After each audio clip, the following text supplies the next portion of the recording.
Ladies and gentlemen, we're back with Real Deal Talk.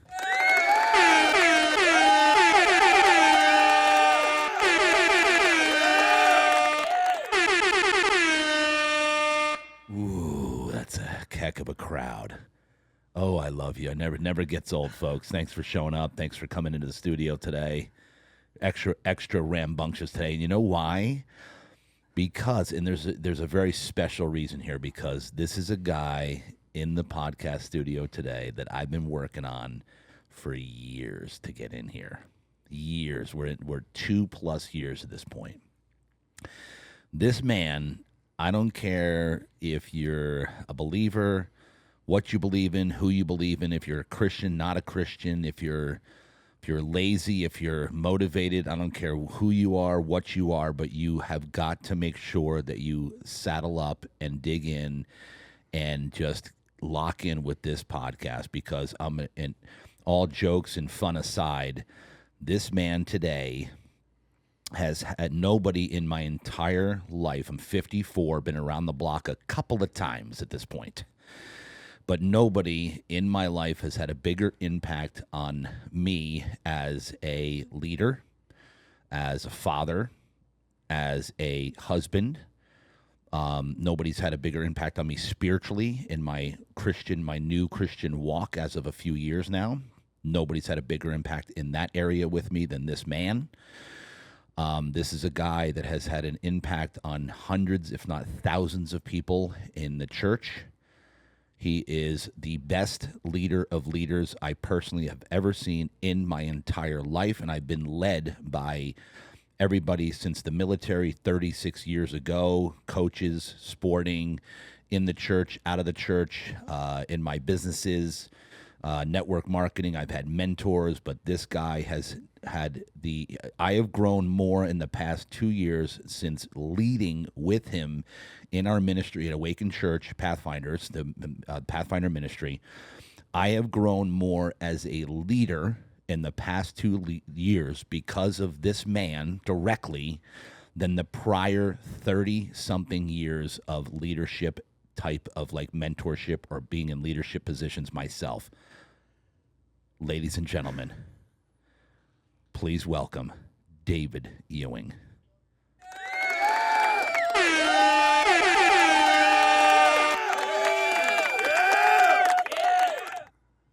Wow. Wow. Let's go.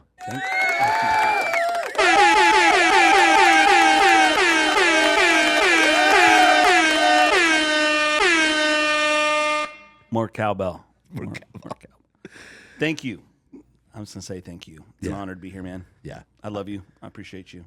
And I mean, I can go on. You know this, and I have gone on, like in public about let's just not and say we did. And he loves praise. And that's the other thing is, he's the most humble freaking guy, literally on the planet. Like unbelievably so, annoyingly so. Super annoying. Super. I'm like, look, I'm giddy, bro. I can't believe you're here. I can't believe this. You're here in the flesh, bro. We're gonna break it down. Oh, and by the way, folks, he is about to be a best-selling author. Okay, by what I mean by that is he's launching his first book, first of many, prophesying, his first of many this month, which right now we're in September 2025, because people will be listening to this thing for years to come, this interview. And so they need to know when it was launched, September 2025. This is the date, and we're going to help him launch this thing with in style. We're going to get this thing off to an incredible start. So give him the name of the book. Let's start there. Yeah, it's called The Cup and the Pipe. Okay, so here's what we'll do. Let's give him a quick little teaser. Because we're going to come back around to this, because everybody knows, I know, we all know. I'm going to go back and dig into your backstory a little bit before we can get too much deep into the stuff, because people need to get some context of where did this guy come from, and I need to know as well. All right, so let's give me the book, and then give me a little, like, wrap up the book. No, summarize the book. Let's give him a little teaser here. Let's start there. Sure. The cup and the pipe is a pretty descriptive title. Yep. And it's really two forms that we assume as Christians, followers of Christ. One is the cup and one is the pipe. The cup receives, the pipe flows, it gives. Difficult to give what you don't have. Yep. So we spend time in the cup, and that is for us to be filled with Jesus. Healing, strengthening, peace, that calm, that confidence. He fills us, and that's in private. A lot of people try to pour from the cup. Yeah. That's rough. The pipe flows. The pipe doesn't care if it's a lot of pipes are found underground or behind walls. Pipes are functional. It's not about you. It's about who it's for. So your job is to be connected to the source, capital S, and to those that he's called you to serve. So you floss between these two forms on the daily, the weekly, whatever it is. Your life is your ministry. You are an ambassador of Christ. And when you spend good quality time in the cup, your pipe flows better. I love it. That's it. And so how long you been working on this book? The idea came about 8 years ago. 8 years ago. Yeah. Pastor Jurgen and Leanne Matesius are senior pastors at Awaken Church in the United States of America, because we're all over. I was going to say Southern California. We've been at this church now at this point. It'll be 17 years. And by we, you mean you and your wife, Kelly? Yep, me and my wife, Kelly. Yep. My not my better half, but just the other hundy of this relationship, right? Yep. And they had this concept of soaking and serving, and that was the impetus for this book. That was the genesis of this book, this idea that when you were serving and people would have 2 services on a Sunday, and like there's always great need. So you'd find yourself serving most services. And they're like, hey, like we love that, but we love you more than we love what you do. So soak, receive, so that you can give better, right? Yeah. And there's longevity in there, there's sustainability in that.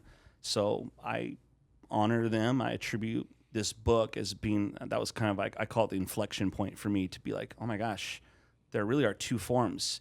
And all I ever got hammered into me was this idea of cup, right? It's like, fill my cup, Lord, to overflow so that I can be all that I need to be for these people. And I'm like, this looks like a mess to me. But a cup like overflowing, and it's like, I'm very intentional. So that language just didn't gel for me.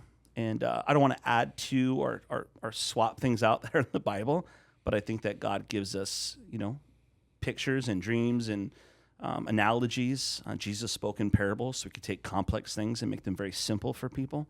And for me, I love analogies, and I speak in analogies frequently, anyone that knows me.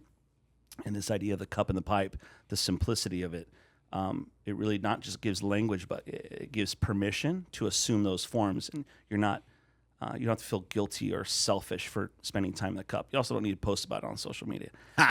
Ew. But the pipe, man, my heart is to serve. Jesus came to serve, not to be served. And if we can do nothing good, produce no fruit apart from the Father, it says to abide in him and him in us, that pipe becomes pretty radical, powerful, potent, because you're a vessel, right? You're meant to hold space for the things that are holy, kingdom things. Yeah. And so you said Pastor Jurgen and Leanne came from soak and serve, right? That kind of... So they coached us up, massive volunteer army at our church. Right, really built on the backs of people who are called to specific ministries or not really sure yet, but they're called to serve. And it's a huge part. If you're not serving at church, I understand there's seasons for things, but that's difficult to really feel like you're planted if you're not serving. So they understood this simple principle, and it changed my life. And so basically this serving thing, because prior to Christianity, of course, I wanted to make an impact in the world. That's all I know. I just want to make an impact. I've been designed to make an impact. But once I got to the church, Awaken specifically, and being a Christian, then I really knew what it really meant to serve. Like it really kind of made more sense to me. I'm like, oh, okay, here we go. So go a little bit more into that. The soaking in the cup. It's fascinating to me. What you said was, because I'm noticing also there are a lot of people in the church that they're serving so much that they're not, like, they're way over capacitated. You know what I mean? It's like almost like they're exhausted from serving so much? This is going along with all this, right? Yeah, I talk about it in the book. Well, there's two things why we might be exhausted. One is we're not spending time to be filled in the cup, which is quality time with him, being in the quiet, being in the stillness of his presence, like his presence being enough and allowing him to just be your portion, your provider. We look to other people, relationships. I've heard like we're codependent on people, even spouses. I put my wife Kelly on a pedestal multiple times in our marriage. All it led to was great unhealth in our relationship because I put unnecessary pressure or constraints on her, or like expectations that she was never meant to fulfill. And we can do that with things too. And so whether it's like a sport that you play or a hobby you have, or gambling, drinking, like substance abuse, whatever it may be. So that's the one side of this thing. When he's your portion, you'll serve more effectively. The other thing is that when we are doing things in our own strength, we get very tired. It says that in our weakness, he is made strong, and meaning that when we die to self, when we make space for him to do what only he can do, because remember, we abide in him and him in us, and then apart from it, we just don't produce fruit. And I could get into that later. Yeah. There's a difference between fruit that looks good and fruit that tastes good. Right. But yeah, it's pride. If we want to boil it down, get it down to the core thing. Pride says that I can do. Pride says I got this. And I think sometimes especially when you get like alpha leaders or really confident people that are very high capacity, they're flirting with that fringe, that boundary line of burnout. And that we either wear it like a badge of honor, or we, feel like, man, this is just the life. This is the cross I got to bear. Yeah. And people get taken out. You're really susceptible when you're kind of in that redlining, kind of zone. We do it at work. We do whatever we say, hey, I got to do what I got to do. And I think especially for men, if I wanted to generalize and I'm broad stroking it, I think there's this provider mentality that God designed us with. And so we'll do whatever it takes to provide for our family. And when you take that man and you put him in a serve and he's on mission, it's the same thing. And we're like, I'm going to do whatever it is. And it doesn't leave a lot of room for God to do what only he can do. And so we're actually attempting to be this great force for good, for kingdom, and we end up short-circuiting what God actually wants to do, and we've made it about ourselves. And so we find ourselves exhausted because in our own strength, it says to wait on him, and he'll renew our strength. We'll mount up with wings like eagles. We'll run and not grow weary. We'll walk and not faint. We're faint, we're weary when we're not waiting on him, because waiting on him sounds really inefficient to a lot of us leaders. Right. Like, I'm going to take time and just sit. Like, we get all awkward spiritually with our hands, right? Metaphorically speaking, we don't know what to do with ourselves. So to be in the stillness, that's a really powerful part about cup time, so that when it's pipe time, it's effective. So go into what exactly that means. Being still with him, being with him, alone time with him. Like for these people that are, because I see a lot. I see a lot of people serving. God, and listen, I'm in awe. I'm like, gosh, they're serving so much, but you can tell that they're just almost like they're missing the whole point of it. It feels like, because they're so like they're actually starting to complain about how much they're serving. Do you know what I mean? I'm just a new Christian. I'm seeing this. Sure. So since we're already going there, let's. Yeah, I can't speak for people that I don't know, and I certainly don't know their hearts. But for me, time with God looks like no phone. Wait, First, what? I know. Hold on a second. First things first. Time out. Yeah, and I know people say, oh, but I've got the Bible app on my phone, or I've got whatever. When I get my actual Bible, paper, there's this thing called paper. Yeah. And I'm in there, and maybe I've got some, my favorite worship is actually, and this is not meant to be a shout out, but Joel Piper has this stories series where it's ambient worship. There's no words, but it's like Holy Spirit breathed. Like he's in his quiet time creating, because that's, what he does and what we all do. but he's got this really beautiful kind of soundscape that is my go-to, and it's been for years. And so I'll put that on, and it's just quiet, like super low, and I'll just sit in my office, or I've got this room in my house that's like a dedicated space, so I know when I'm there and I'm alone, there's nothing else. I'm not thinking about all the things I have to do, and it's a discipline to quiet your mind. Yeah, It's a big discipline. Yeah, and so people, I think, get frustrated when it's like it's a minute and you're already thinking of your to-do list. You hear your phone, blah, blah, blah, blah, you know. There's silence on your phone, and then there's, you know, like the do not disturb, the type, like truly silent. Right.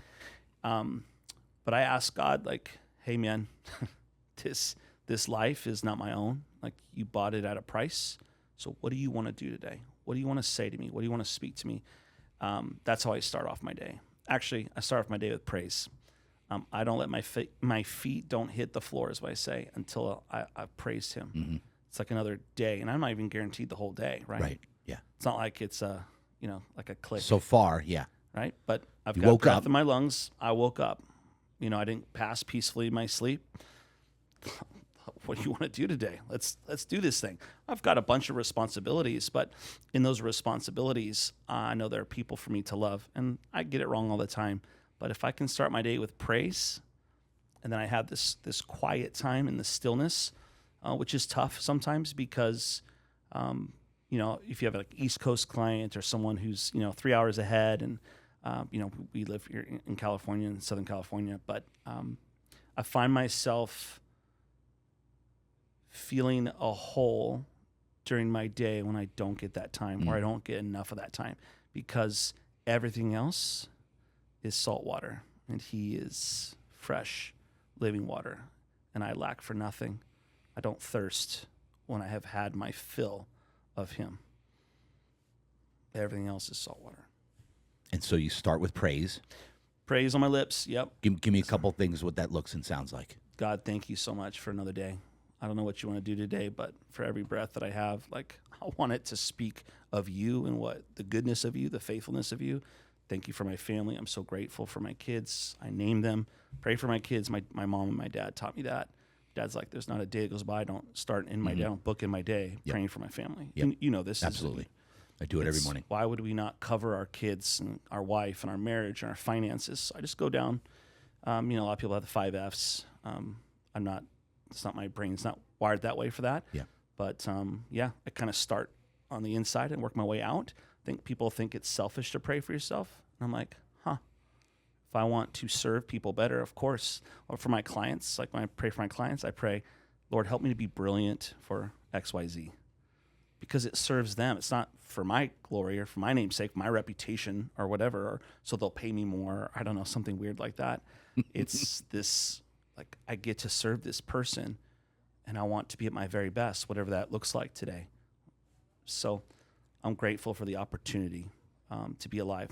Life is a gift, and the life that was when I lost my life, the old life, that's when I really found it.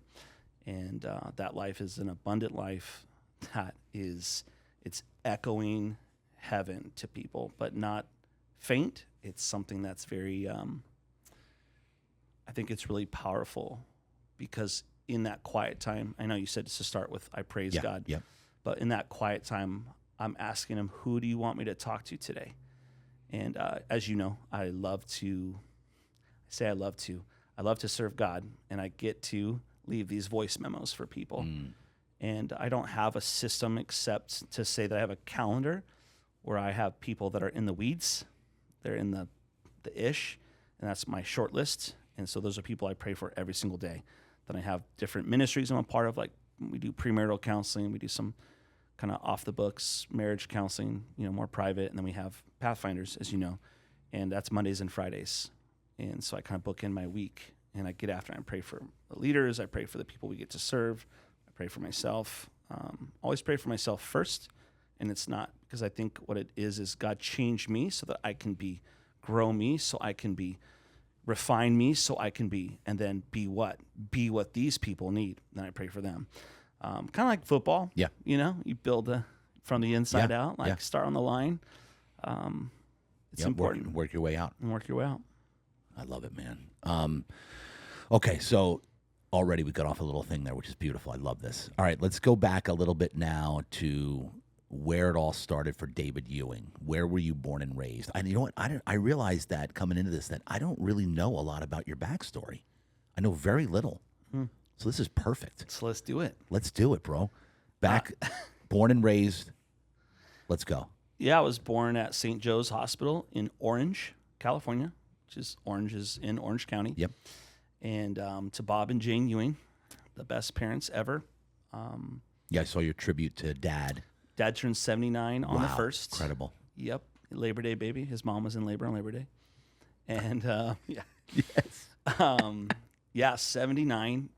I think he looks 69. He acts probably closer to 59. Yeah, which would make sense. Yeah, he's just, special man. And to this day, they live in Orange now? No, so they live in Santa Barbara, Goleta specifically. Yeah. But was born there, and then I lived in Yorba Linda, which is just right off the 91, and my parents at the time were doing lots of different things with Amway, and then also they were teachers. And they decided we had a live-in nanny. Her name was Rosa, and I don't really have much memories of her. Sometimes you wonder if you're just piecing together a narrative in your mind based on a photo. I don't know, but she lived at the house with us and took care of us kids so my parents could do things. And my parents decided they didn't want that life.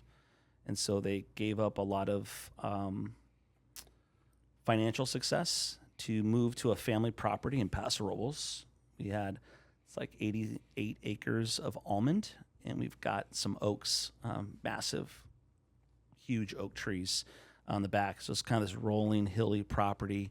And if Paso Robles, we've got a couple lakes on the outside of it's Lake San Antonio and Lake Nacimiento. So we call it Nasi. And so we're about halfway out to Lake Nasi. And grew up, dirt roads and out on this property. And brothers and sisters? Yeah, so I'm the oldest. I've got a sister, Robin, and the youngest, my brother, John Paul. And yeah, just the best childhood ever, honestly. What? Give me some memories from early on, like going real early. Did you any activities, sports? Give me some stuff. So I was a kid playing soccer. And I'm saying this is for my mom because she loves to bring it up. And I was like plucking wish puffs and blowing them on the field during the game while the ball is being dribbled past, which drives me crazy because I'm a very competitive person. And so now, I'm like, good Lord. Could you imagine if Roe ever did something like? I can, and he was interesting when he first started playing soccer. My son Rowan plays, so is my daughter Lane. But I was just a dreamer, kind of a kid. Just had a little wish puff. Yeah. I don't have a memory of it, but this, she tells me a story so many times. Played t-ball, really into, we had this thing called the Taco Bell track meet. It was so funny when you got the fast food, instant diarrhea. The worst gonna food sponsor ever. A track meet for kids. An athletic event. Yeah, exactly. But I don't know the genesis of that, but that was where I first kind of was running more competitive, and it flipped a switch. And so I really got into cross country, track and field type events. I love to run. But also, at the time when I was young, I loved bodyboarding, and just being at the beach. And it's just a really fun thing. We spent a lot of time outdoors as a family. And I know you surf. When did you start surfing? My sister started surfing first. I was like, I'm going to bodyboard. And I had some friends that bodyboarded that were really good. Is bodyboard the same thing as a boogie board? Yeah. So boogie comes from Moray Boogie. So, one of those things where the brand name.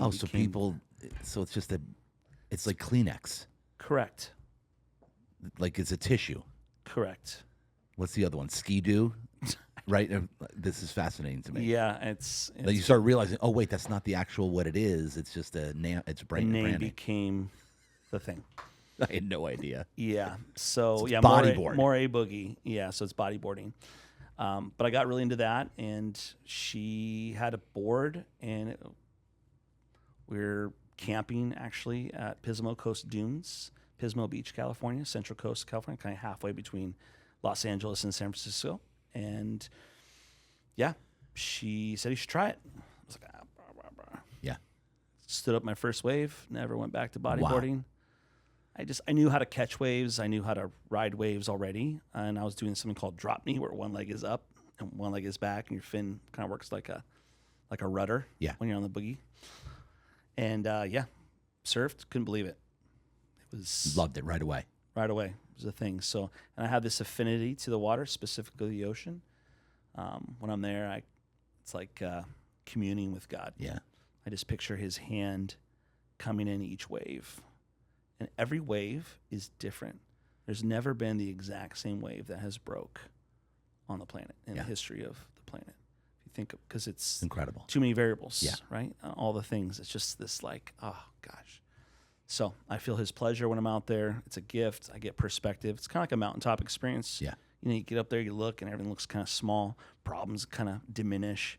When you're out there and you're looking back, it's like, oh man, things get put into perspective. Yeah. Especially like at a sunset surf, to be honest. Yeah. For me, it's like the world is kind of dying. The day is kind of dying, and it just puts this beautiful. I remember one time surfing, it was just like cotton candy pink water.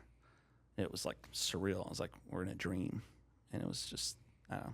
Some of my best memories and some of my most crazy memories are at the beach in the water. It's so nice. There's nothing like it. Yeah. How calming. Yeah. How peaceful. All right, go back to track and field. So you got the little bug running. Yeah. So I just ran all the time. I ran on the dirt roads.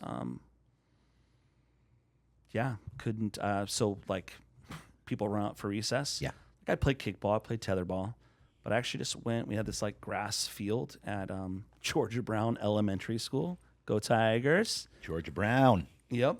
And I would run laps at recess. I would just go run. Wow. And you went pretty far, because I remember this, you telling me, like you became was it the 400? What was your event that was your thing? Some people call it the mile back in the day, like, Oh, okay. Dirt track, yeah, quarter-inch, spikes that you put into your shoes. But really loved running the mile, the 1,600 meters, and certain races it was the 1,500. But my whole family ran. My brother, my sister, my brother's really good. Robin was good, but John Paul was really good. It was really fun. Our family did a lot of things together, and so it was like really cool. My brother was like my closest friend growing up. Same taste in music. What's the age difference between you and your brother? 4 years. 4 years? Yeah. So when I was a senior, he was a freshman. Where does he live now? He lives up in Paso still. He bought a little piece of property, him and his wife, and they've got a son. And he's living his dream up there. Love it. Yeah. Okay, so you said your best parents ever. That you said they forewent some financial stuff to give you. So what did that look like growing up in this kind of a country home kind of thing? I lived in a mobile home. So there's wheels on it, and they put it on piers and push dirt up. So it was a triple wide, and I believe it was a 3-bedroom, 2-bath. But my parents really took care of it. My parents are extremely, just everything they touched, they made it better. So like you see a piece of land, my dad he had those yellow legal pads, the to-do lists around, because we didn't have like, a ranch hand or whatever.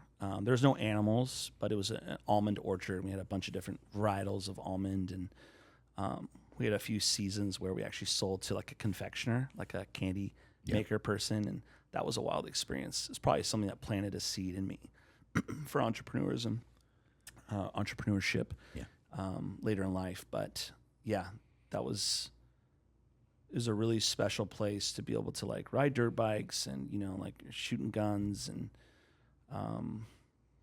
just getting dirty, just being outside all the time. I think a lot of kids have that neighborhood grow up where like the street lights start to go and it's like, oh, I gotta get home. I didn't have that. I didn't have like that friends of like the neighborhood friends. I had friends that were, from school and from church, but it was really my family. We got really close and really tight and just did pretty much everything together. It was really special. And they got you into church right away. You mentioned church. Yeah, I actually went to a Christian preschool back in Orange called Friends Christian. I remember. I did eat glue. Just want to put that out there if you wonder why I'm the way I am. I remember eating glue. I remember jumping off. You do the swing set, and you hit that high point and jumping off into the sand. Oh, dude, I love that. Yeah, the best. Love the swing set. And I remember this girl Laura and this girl Courtney. I don't know if your girl's still alive and kicking, but hey, girls. I think I had a crush. My little 4-year-old brain. I'm not sure. 5-year-old. Oh my gosh. I don't know. But TMI. We're TMI. No, it's fine. It's fine. It's real deal. Okay. But we moved to Paso Robles and we started going to a Baptist church, and we met some lifelong friends there. Really just beautiful people, and just got plugged in right away. And I went there until I was 13-ish years old. And how did that feel right away? Did you take to it right away? Because I know as a kid, you're like, oh, no, I have to go to church. Like, that's I wasn't. We weren't wired like that. No, I don't. I can't relate to that. That's what I'm seeing. You were like, oh, this is great. I love it. Yeah, we loved it. It was fun. It was something we got to do as a family. I've always loved church. And so how did that happen with mom and dad? How did they introduce you, and what was it that they did that you had a great outlook from the beginning as a kid with church? Make sense? Yeah, I think sometimes when there's not an option presented to you, you're just kind of like, oh, this is what we do. Yeah. And when you live in the country, I think looking back, and since you've asked me, this is kind of making me think about it, I think that you're excited to go into town, to be around other kids your age, and because there's always like games and a lot of scripture memorization, a lot of Bible, which is really cool, really foundational for me in my relationship with Jesus. But we just loved it and just had the best experience. Some of the greatest leaders, children. The first time I say this, I gave my life to Christ was in Mrs. Glor's Sunday school class. And remember they used to have these felt boards with little people, and she was telling the story. And she asked, hey, anybody here want to, accept Jesus as their Lord and Savior? My hand went up, and I said the sinner's prayer, and believe I was saved that day. I was, almost 6 years old. You were just not even 6. Yeah, because we moved there in, I'm sure my mom and dad could help me, but like May, June-ish, and my birthday's in July. So you remember this? I remember Mrs. Glor's, Sunday school class. I remember the felt board. I really remember the feeling of not wanting to go to hell, to be honest. That was motivating. And, in my mind, and she wasn't like that was the main, preach. The vibe was, dude, like, Jesus loves you so much. Like, he loves you this much. And so, but as I, grew in my faith, and I was doing this program called Awanas. It's kind of like Boy Scout, Girl Scout for church. And I went to a scholarship camp, and I was 12, almost 13. And I remember coming out of chapel one of the nights, and this was up in Oakhurst, California. It was like gateway to Yosemite. And there were so many stars, not a lot of light pollution up there. And it was just crazy. And, it wasn't like there was I don't even remember what was preached. I don't remember.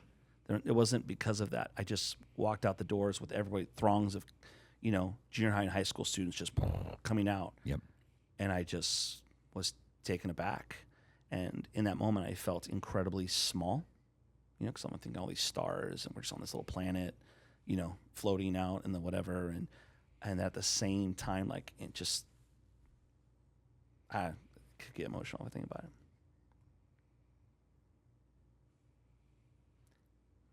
Super loved, despite all the things, that I had done. And I was a good kid, but I was like, hey, how do you feel so small and insignificant and yet so loved by the one that made it all? And I just did a little walk, and I prayed, and no one around. It wasn't like and I went up on stage at church and I did this thing, you know. I just rededicated my life. I'm like, I want relationship with you. It's not for fire insurance, you know. And I was baptized at First Baptist Church, I believe. What age was that moment that you had right there? I was 12. 12. Yeah, almost 13. You rededicated. Yeah, I mean, yeah. It's a term sometimes people will use. Yep. Yeah. I was also sprinkled as a baby, which I don't believe that, and that's no offense to my parents at the time, but I believe it's a personal decision to be baptized. But the church that they were going to and the belief system they had, that was what that was. Really cool. My mom audibly heard from God in that church when I was being sprinkled. What does that mean, being sprinkled? Baptized, obviously, but Yeah, instead of full water immersion, yeah, baptism, they sprinkle. There's like a bowl, and they bring the baby and the mom, and the dad, and the priest, you know, whatever, and kind of sprinkle the baby. So it's like a baptism. But she heard God say, "He is mine." Booming. She was like, "Whoa!" It was a thing that shaped me because I think of that like He called me. I mean, He knew me before He knit me together in my mom's womb. But like to let my mom know, I mean, that would stay with you. God, you don't forget something like that. So when I'm hard for her, He is mine. When I'm good for her and she's kind of feeling like she's doing a good job, He is mine. When I'm wayward, He is mine. When I'm freaking course correct, I'm locked in, He is mine. He is mine, period. Always, forever. And my name, David, means beloved. And I am a man after God's own heart, like chasing Him. And I think of that story, and it's... And what age was this? Was this... You said teens? Was it teens? I was a baby when I got sprinkled, and He said, "He is mine," to my mom. At that, okay. Yep. Then 5 years old. And she obviously told you that story. Correct. I don't remember the first time she told me, but it's something we talk about, you know, here and there. So it's a great just reminder. I mean, I'll never forget it. Wow. Yeah. Keep going with the your journey in the church. So you rededicated. Yeah, I rededicated my life. Yep. And I was baptized. That's like a more of an official act.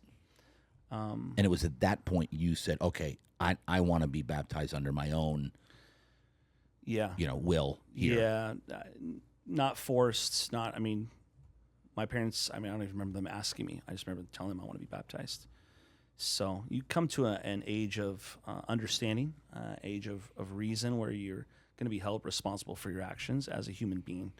And I don't know what age that is. Some people say it's 5 or 6 or 7 years old.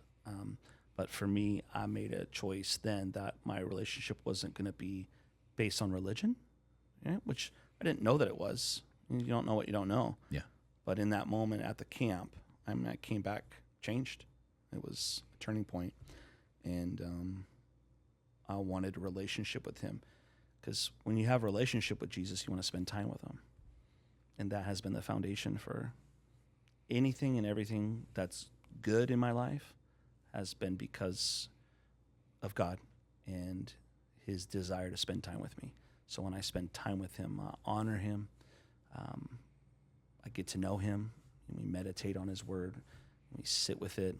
We process it. We talk to other people about it. We're in community with it. Religion is just the framework. I think people give religion a bad name. Yeah, go into that a little bit. Because at our church, they talk about religiosity. Oh, yeah. Like we don't deal with religion here. Yeah, I think there's pendulums. Travis, this is for you. There's pendulums that swing, and they're always moving. And I think that when a pendulum swings to one side and we're like, ooh, I really don't like this, we shove it down. It's really hard. And then what happens is the pendulum swings through that middle sweet spot, and it gets itself to this other extreme. And so we live our life basically in this perpetual swing, this intense swing of the pendulum of like, well, I won't be that way. And you can think about anything in life where there's kind of, two ends of the spectrum. Yeah. And I really love the concept of the idea of redefining words, reframing things. And I think there's power in that. I think a lot of people get caught up on a word and what it means to them. And so then that's truth. And there is the truth, absolutely, capital T. And then there's also kind of people's perspectives. It's like an elephant in the room. Let's do a lion. I'm looking at a lion. You've got a lion. You've got someone who's standing at the front of the line. You got someone who's standing at the back. You got someone who's like up in a helicopter looking down. You got someone else who's, prone on the ground and their face is this close to their paw. Well, describe what you see. We're going to get a very description of the same lion. The front says, huge teeth. The back's like, no, bro. Like, there's this little poof on the tail, and it's, another person's like, oh, I see huge, claws. And someone else says, oh, I see this beautiful, majestic, strong, beast, like the helicopter view. So we have these perspectives on religion. And what we look at it, I see religion not as the legalistic side of things, which they tend to go hand in hand, but I don't believe they're synonymous. I think religion in health is really good. My religion is Christianity. And so people get weird about definitions, and definitions come from our personal experiences. That's what helps shape definitions. I think that at any time, if you want to redefine what something means to you, and I'm not here to make friends, and I'm not here to make enemies on this podcast. But for me, for David and my family, I'm raising my kids to give them permission, liberty to, change a definition on, not on every word, right? But like there's some that are sacred in the sense that, Jesus is Jesus. But like, again, if Jesus was standing here, spiritually or, physically, and you've got someone who's face to face and someone who's behind him, someone who's, we have different perspectives on Jesus. And it's good to know that. So when I say I love Jesus, someone else is like, well, Jesus didn't let my mom live when she fought cancer. So screw that guy. Someone else, and it's whether that's truth or not, the reality of their experience is that, and doesn't mean that I have to agree with them. I don't. However, I can love them where they're at, because if I just discard them and say, and I'm kind of getting off topic here, but I think it's really important that we understand where people are coming from so we can bridge. My goal isn't to be right all the time. I don't think I'm right about everything. My goal is to be helpful. And sometimes, and this is from my dad, but we can be so wrong about how we're right. And if your goal is to be right, then there's going to be a divide between you and that person or that group of people. So I would rather shut my mouth and just listen to somebody and let them, be a sounding board, and then bring them along slowly. And, I can't make them drink, but I can lead them to water. And some people say, well, that's the water. Get your butt over there, And then when they don't, you're like, all right, you're dead to me. Or like, you're not worth my time. And I'm like, whoa. Like, if God told me to, help this person or whatever, it's not my life. So I will do that. I will be patient. You know me. Yes. I'm like, yes. I play the long game with people. I'm patient. Yeah, and one of the biggest things you've ever taught me as a leader, you just said it, love them where they're at. Oh, yeah. Like from day one, the first season that I led under you, as you were the main class lead, and I was one of the leaders in the class. That was the theme of my season, was JD, just because there was a particular individual that I had to lead, help, be accountable with, etc. That was really normally my prior self, and I would, like you just said, I'm done with you. Like I don't have time for this. If you're not gonna, JD, love them where they're at. Well, thank God he didn't do that to us. Exactly. For every leader that doesn't want to spend time, and I get it, like maybe you weren't called to that person, and hey, you put yourself out there, that's different. But I'm saying when like you really have been tasked with, like commanded to love this person, and you're like, I don't like where you are. Like, cool. You think God likes where you are all the time? Like, it's just very, it's just, I think there's a level of self-awareness that I think it's good, fertile soil for us to like, oh, what could grow here? And like in ourselves first. I think when I change my prayers from God, change this person, or, do a work in this person, because I used to pray that. Difficult people, oh God, help them to see, help them to see. He's like, bro, I want to help you see. Like, what you got going on? So I changed it. I was like, do work in me first. Like, highlights me. I have that thing. I don't know if you want to get into blind spot monitoring. But, I do. Okay. But for me, it was like, give me people I can trust, that can speak into my life, and help me to process with you. Like, show me the things in me that are dark. Show me the things in me that aren't producing fruit, the stuff that's withered, the stuff that's dry, the stuff that's brittle, the stuff that's poisoned. Like, when I think about it as a dad, or even just as a husband to Kelly, I don't want to give them poisoned fruit. I don't want to give them, So sometimes looks like we're bearing fruit, or we're doing this, and we don't even know how it tastes. We don't know if it's good or not. We don't know if that seed is replicatable, or we want to replicate that seed. It's like, I would never give my kid poisoned fruit, but it's like, you can only give what you have. And if you got poison in you, if you've got, I have a responsibility, and I love them so much. Like, how do I reconcile that in my mind, that I would give them something of me that wasn't going to be good for them? And we do it all the time, but at least I'm cognizant of it, and I'm aware of it, and I want to be better. I desire to be better. So, and how do we? This can go so many different directions right now. My mind is like, oh, do we go here, here, here? Like, how do we know when we're not healthy? Like, we shouldn't be helping people, like, because we're not healthy. Does that make sense? Yeah. So, one caveat: God decides. Because I think sometimes we'll disqualify ourselves, and you've heard that. See, here's an example of a religious thing: Christianese. Yeah. Right. It's a language. God doesn't. He doesn't call the qualified. He qualifies the call. So sometimes on the spectrum, as Christians, we look at like something like that and go, "Oh gosh, make me want to throw up." I'm sorry that the truth. The first time someone said that, no one said, "Oh my gosh." They were like, mind blown. Love it. Loved it. So what's changed? The truth didn't change. You have changed.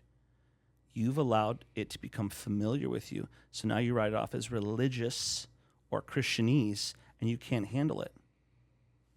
Anything can become Christianese when it's repeated enough times. Anything can become cliche, but when it was first spoken, that truth that was like embedded in that seed of truth that came out, like, if we could, like, I'm just calling it out, take a step back and be like, shoot. So you can go ahead and repackage that truth however you want, so it doesn't come across Christianese.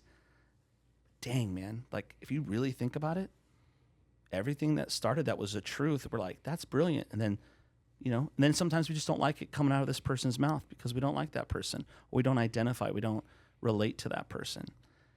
So then I want to, it's like, gosh, you're pointing out all this religious stuff. That sounds mighty religious of you, mighty legalistic of you. Sometimes the very thing that is in us is the thing that we can't stand in someone else. Back to the blind spot monitoring, yes. Right? Like, go into that more with the blind spot. Yeah, you're in a car and it beeps at you. I mean, back in the day, we didn't have that, but you had a wife, right? Sitting shotgun. Sorry. Ooh, that was low blow. Forgive me. I lost somebody right now. It's a good one, though. Come back. It's a good one. Come back. It's a good one. Come back. Sorry, not sorry. Even when you have a blind spot monitoring system, you've got a wife that's looking out for you. My mom looks out for my dad.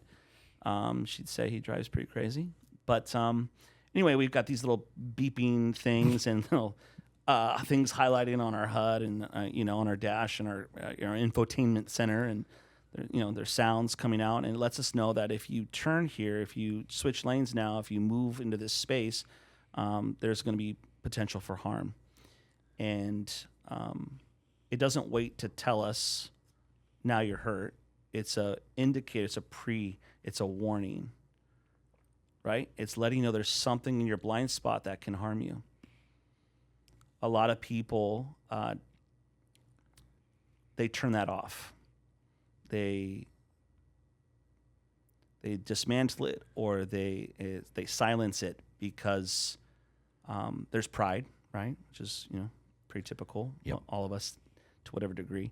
And so they don't want to be told that what they're doing isn't maybe the better for them, because pride says I can do things in my own strength. Pride says, like, I'm good. And so anything that violates that narrative of that I'm an A+ human being or whatever, I'm a good person, that triggers us. And it's painful. My heart actually goes out to us, myself included, when that happens. Because I have empathy for them. And I understand that that's difficult, because now you don't want to let people get too close to you to be a blind spot monitor, because you can't monitor someone's blind spots from afar, right? You have to give them proximity. You have to give them access. Same with the fruit, which we could talk about. But you got to give people access, and that's why I said earlier I ask God for people I could trust, because you really got to trust that it sees something that you do not. The cool part about blind spot monitoring is, at its base core, a blind spot monitor simply says there's something there that you don't see. And talk about redefining things and, reframing. Blind spot monitors are good.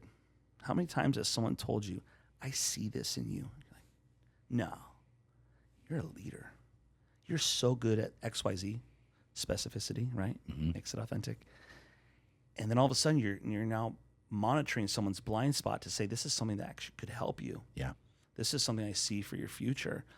So it's not always bad. I want to kind of take back the whole blind spot thing. And I know for cars, it's to keep you safe. But really what it's saying is, hey, you can safely, change lanes, or you can, go here, you can park here, I think it's a really beautiful thing when you think about being someone's blind spot monitor. I think you need permission to tell someone that something is awry, something's wrong, for that.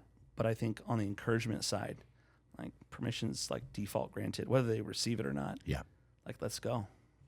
And be specific, right, with your praise. Yeah, so since you've now mentioning it, this is something that every single Pathfinder season, every single class, we finish the night with a debrief, and you have very specific instructions for us.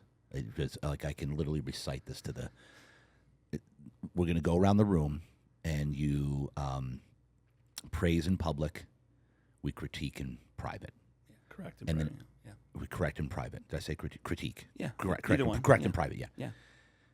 And if you are going to praise, I don't want to steal any of your words. You got to be specific. Be specific. And go into that, because this is good for anybody listening, watching. I don't care, woman, man, we're all leading in some way, or we're all falling short in leadership in some way as well. This is something that's been so helpful to me. I already took it to my business. The way that I treat my employees was because of you ringing over and over and over about this. So go into this. Yeah, I don't even. I think it extends beyond leadership and just being a human, being a brother, being a sister. And I saw a lot of people praising, and it's good, and it feels good. And it feels good to praise somebody, right? Like, because you see them kind of light up, or they go, oh, shucks. And, it's like it feels good to give in that way. There's nothing wrong with that. But when you tell someone, man, you're so great, it's like, oh. And there's context there, right? Mm-hmm. Maybe you did something, so you're like, okay, what I did was great. But when you said, yeah, that was so great, when you said the line about, the little foxes and how God brought you from that, just the conviction you had, you were so authentic up there. Like, I really felt you were relatable. I really loved how you used the stage. It felt real. Or, for someone behind, it's like, thank you for being here on time. I feel like you came really prepared, and it showed in how you did, the soundboard or whatever. You had time to kind of process that, and we got to troubleshoot that thing. And like, the audience was none the wiser, but look what you did. I mean, that's excellence. And so this person, whether they're from the stage or they're, the parking lot attendee at church, or, whatever at work.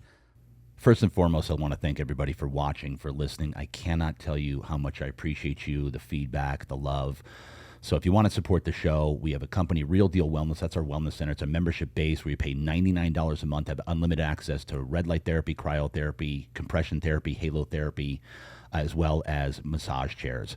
Also, Real Deal Sleep's our mattress company. But again, we can't thank you enough for subscribing and for sharing the show. Continue to do so. We love you. Thank you. Have a nice day. Yeah, it's this really beautiful, specific thing. And then they understand why you are saying the thing it is. And so the way that I can explain it the best is there is now weight to your words. Because you're great, or you're, Legend, or just different things, or you're a champion. True. And thank you. And receive that. And that's good. And also, I think, tell me why I'm a champion. Tell me why I'm a legend. That's a really cool, and I've talked about this on multiple podcasts before, this concept.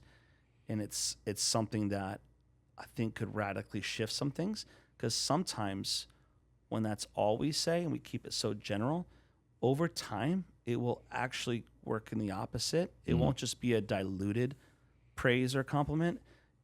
It can, and give me a minute to kind of walk this through. It can become a negative, because then they question your authenticity and does it feel like whatever. right? And so then you say, so you got this person says, well, I question that. And this person says, well, that's on you. You are right. But hear me. What I send out is 100% my responsibility, not fault, right? What I send out is 100% my responsibility to the world. And what I decide to receive and how I decide to receive it is 100% my responsibility. So David Ewing is 100% responsible for the words that come out of his mouth and for the stuff that he allows to come in through his ears and his eyes. I'm 100% responsible for what I produce, and I'm 100% responsible for what I consume. Extreme ownership. What I hear and see a lot, witness personally, is a lot of people that are very quick to point the finger that you're not taking 100% responsibility for what you consume. I can't be held responsible for what I say because X, Y, Z. And I think it's just a missed opportunity for a lot of people to get better. And for those people, they probably don't have blind spot monitors, or someone is telling them and they're not listening. Why give someone access to be a blind spot monitor if you're not going to process that? That's a challenge. That's pride. Yeah, that's ego in the worst way possible. It's brutal, man. It's funny how pride is this thing where pride itself is the blind spot, which prevents you from seeing any other blind spot. That's why it's wild. It's deep work. It's a root. It's massive. You've made it about you, and man, the greatest of these is a servant of all. Jesus came to serve and not to be served. I think there's something in there. You asked, how do you know? Yeah. You got Kelly and I, in our marriage, we have this thing like, let me be your mirror. Hey, this might be tough for you to hear. Can I be your mirror? And so we show them what we see. And it doesn't mean it's 100% accurate, and it may not be your intended, like results of whatever you're saying or however you're behaving, but it's something that's really important to, we have that trust in a relationship where she can tell me hard things and I can tell her hard things. And then hopefully subsequently there's going to be change. There's going to be, we got to make some tweaks here, or got to burn that mother down and rebuild that part of who I am, or this part of our relationship that's not working. And God's faithful to redeem all things. It's not meant to do it our own strength, but he's just like, let me work, let me cook, let me allow me, give me permission, to do that. And sometimes he intervenes divinely all of a sudden, and you didn't maybe even ask for it. God shows up and does what he wants. I think he's allowed to do that. And how important is it to surround yourself with people who are actual blind spot monitors that you can trust? You said surround yourself with people that you can trust. And let me get a little bit more, because I've heard you talk about this. Now it's coming to me. I know where you're going. You know where I'm going. Well, we talk all the time. This is just like, you become the 5 closest people. Like, it just drives you nuts. Give me, go in on what. All right, shots fired. All right, so audience, can I be your mirror? Permission to speak freely. Can I be your? So there's a thing that's been going around for, I don't know, maybe forever, but definitely for the last couple years, and it's, you become the product of the 5 people you spend the most time with. Great. That sounds great. I agree with that. You don't put a good apple in with a bunch of bad apples, expect to get good apples. It's lost something in but basically bad company corrupts good character. Yep. And it's this idea that, my dad used to always say, he's like, hey son, tell me who you go with and I'll tell you who you are. And it was this being mindful and aware of the company that I keep. It doesn't mean that you aren't loving people where they're at. Some people you love at arm's distance. I mean, the Bible is really clear about some people who are in, just, I'll say wicked people, but people just in the wrong with things. Like, don't sit at a table with them. Don't people are like, no, Jesus would just go and do. Yeah, he would love people. He would minister to people, but he wasn't trying to have a relationship to be bros with these people. What company like can light have with darkness, and I'm paraphrasing. So for the people who got their Bibles open, go easy on me. Everything that comes out of my mouth will be judged by God. I'm aware. But the concept of this idea that we can't keep company, we have no business with the darkness.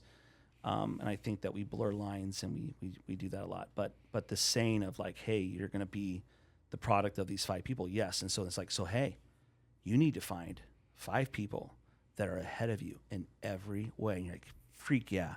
It's so main character energy, ego driven, pride. Do you really think that if that is truth, why would 4 or 5 other people who are ahead of you in every way would want to keep company with you? Doesn't that actually cancel out them being with people who are, those people wouldn't even be with each other. They'd have to, so everyone's climbing to look for someone that can give them something.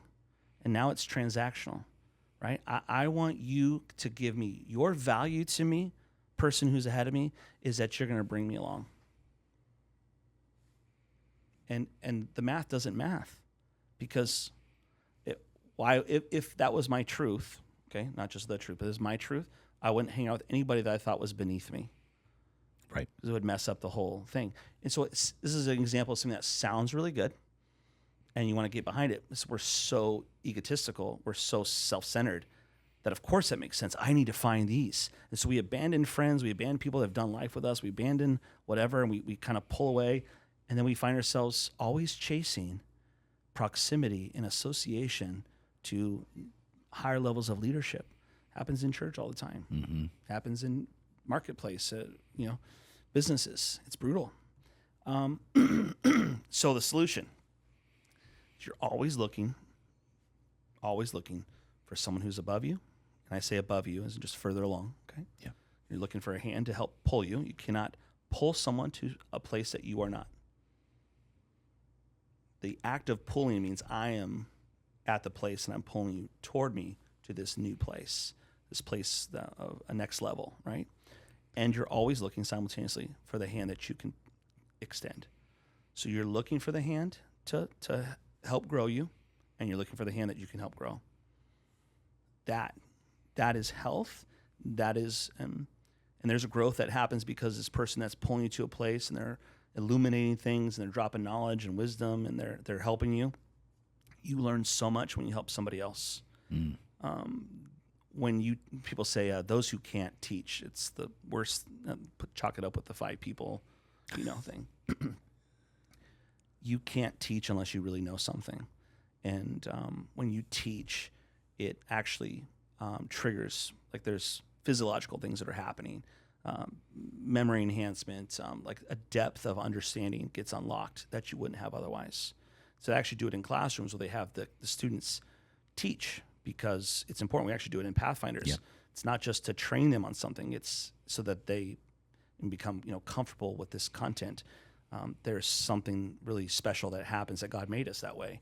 And so when you're looking for a hand to help, you're also, as a latent benefit or a secondary benefit, you're helping yourself to go deeper, wider, richer, fuller in that content, whatever that is.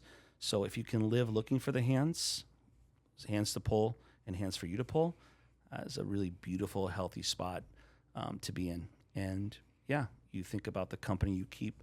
Sometimes there's a season where someone is so toxic, but they say they're a brother. They're so toxic. You're like, I actually can't be in your company anymore because you're dragging me down. I'm allowing this to drag me down. And that's maybe another topic, but It's funny. That's exactly where I was like, because I was like, okay, I'm going to go further with this.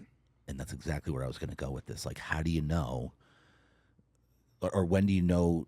Because you ring in my head all the time. JD, love them where they're at. Love them where they're at. Love them where they're at. I'm like, okay, at what point is if this person is constantly pulling the victim card, they're toxic? Do I say, okay, I still love you where you're at, but I'm out? Like, when do you draw Define the out. line? Like, meaning I just don't want to be around you anymore. Yeah, so this is not in the Bible, okay? This is David's language, but sometimes I love people at an arm's distance, meaning I'm still in their world. They're still in my sphere of influence, and I'm in theirs, but I'm enough removed that I can operate and function. I think when you are becoming, when you need a detox, when you start talking like them. So it's really important to have those blind spot moments like, hey, that was really negative. Or like, oh, why are you cursing yourself? Like, I can't do this. This always happens. You start using absolutes. Yeah. And you're like, ew, right? And so hopefully you've got a good, self-awareness to be like, oh, I'm talking like that. But a lot of times that's why you need the blind spot monitor to tell you, hey, this, and they don't even necessarily need to know that you're hanging out with this person and trying to be there for them. I'm never fully out with anybody. I'm never truly out. I think people put a little too much emphasis on physical proximity to people, but we're not physical beings having these spiritual experiences here and there. We are spiritual beings, and for a vapor, right? It says our life is but a vapor. This short period of time that we're on earth, we're having this physical experience as spiritual beings. I think we forget that, and so we discount and we discredit, we dilute and diminish prayer. Intercessory prayer, interceding for someone. Like, I'm pounding the table, like in the throne room, like, God, you love this. I mean, love this person way more than I do. But I genuinely want people to succeed. I want people to grow. I love people where they're at, knowing that I may never see a harvest in their life. I'm not just okay with that. Like, I'm for it. I'm a proponent of, because there have been harvests that I've reaped where I didn't plant seeds or water seeds or till the soil. It just, what a beautiful life when you come into people's lives. You said something at the very beginning of this. This isn't correction, but this is just to give you an understanding. Funny how you attribute all this stuff to me. Thank you. And I do believe that God's used me in your life. Absolutely. Okay. But it coincides with you coming into a right relationship with Jesus. I'm just one piece of this whole thing. You've devoted yourself to prayer. Like, you didn't talk about that. Yeah. So that's great that God would use me, and I'm grateful for that. But I also have a third party kind of, I can do a blimp view, be like that, how many thousands of feet up, and be like, your life radically changed because you said yes to Jesus and no to yourself. And it's not that you were this horrible, terrible person before. You weren't a terrible person. What you were doing was not of value or worth because it wasn't for kingdom, it was for self. Even though you want to make an impact on people's lives. You want to make an impact pretty much your whole life, whole adult life. Right. That was very clear. It just, apart from God, we can do no good. It says our works are but filthy rags. So, but works with faith, something that, moves the heart of God. He loves that. That was a turning point for you that became, like, I'm grateful to be a part of it. Like, if you think about like a symphony and everyone's playing music, and some people that play at certain times, and if everyone played their first note at the same time, it would sound like garbage. And God's this great composer, and he's like, listen up, this is JD's life. I'm going to bring this, the instruments are going to come in, and then the cymbal crescendo of this, and this really beautiful song, this composition of people and influence in JD's life, so that it is sweet sounding to him. And that is your life. And I get to be one of the instruments. And there might be, I don't see this, but there might be measures where I'm silent. And there's another voice that needs to come in that you need to listen to. or in conjunction with, and there's a duet, or there's harmonies, and it's just a really beautiful picture of our life and how God is orchestrating all of it. And if we can be still and listen, we can appreciate the nuance of his intentional design. Welcome to the show, David Ewing. Here we go, baby. We're just warming up here, bro. Oh. You're just warming up. All right, alone time. I wanted to get back on this. Yeah. You don't let the feet hit the floor until you've praised him, thanked him, right? Okay. I'm doing all that because of you as well. 20 seconds, 30 seconds to be just practical application. I mean, to each their own, but. And then you said you have alone time. Is that the same thing? Or do you then, okay, cool, baby, wifey off to work, kids off to school, and then you, like, is it a daily thing? Alone time is in your room? When? How often? So it's daily. I want to go in a little bit. Daily. I don't take days off on Sundays because I'm going to church. So it's daily. And it is not as structured in terms of the time of day. I want it to be my first fruit. It's like the fruits that get, like I want it to be the first, but it's not always the first. Sometimes, it's 10 a.m. Sometimes, it's at lunch. Things that happen, and I choose other things before him. But like I said, I feel this hole, or I feel a bit parched, and it's not because I'm not praying and thinking about him, but as far as that alone time, that truly to be in the quiet place, to be still. I always pray. I usually like worship in the morning, kind of before I start my day. I'm in my office. I have a home office. Both my wife and I work from home, and it's special because my workplace is a place of worship and communion, and we live kind of in the country-ish a little bit, so it's pretty quiet. Like I don't have street traffic or horns honking, maybe some roosters from a neighbor, maybe a dog barking somewhere, but it's very peaceful, and it's already pretty quiet. But and I love being outside. I love being in the water. I could get into that. I try to go in my pool multiple times a day. Sometimes it's to just wash off a conversation, or wash off a range of emotions that I'm feeling that I'm in my flesh about, and it's a reset button. But sometimes too, I like to go underwater and just it's kind of like a sensory deprivation. So I'll let out all my air, and I'll try to stay down there, and I just focus on my heartbeat, and then I focus on his heartbeat. And I was like, God, sync these heartbeats, man. Like I want to bleed for what you bleed for. Like I want to love how you love, and I'll always fall short, just as a human being, on this side of eternity. But I think some really beautiful revelation, even if it's simply for my day, happens when I'm underwater, because there's no sounds. I don't feel it, and I try to just not even touch the bottom. We have kind of that deeper part in the middle of the pool. It's about 7.5 feet, and I'm a 5'8" on a good day, and so I can kind of drift and float and be suspended in the water, and it's kind of like being in a womb. Not that I have memory of that, obviously, but like I want to be reborn in this moment to be the version of me, the best version of myself today. I believe that we're the best version of ourselves every moment. I believe in this moment right now, I'm better than when I started this podcast. I love that. What's the metric? Birthdays? Yeah. A ball drops on New Year? Like, what are we talking about? Like I go to sleep and something supernaturally happens when I wake up. Like time and experience, engagement with people, engagement with him, always growing, always being refined. Period. And so, evolution, evolving as a human being, what's what you're talking about right here. Like you're actually evolving. I look at it like I'm getting closer to his original intent and design for me, which is to be more like Jesus. Less of me and more of him. Okay. Let's go. what does that mean? More like Jesus. Let's break Jesus down here real quick. Not real quick. No, we were created in the image and likeness of Him.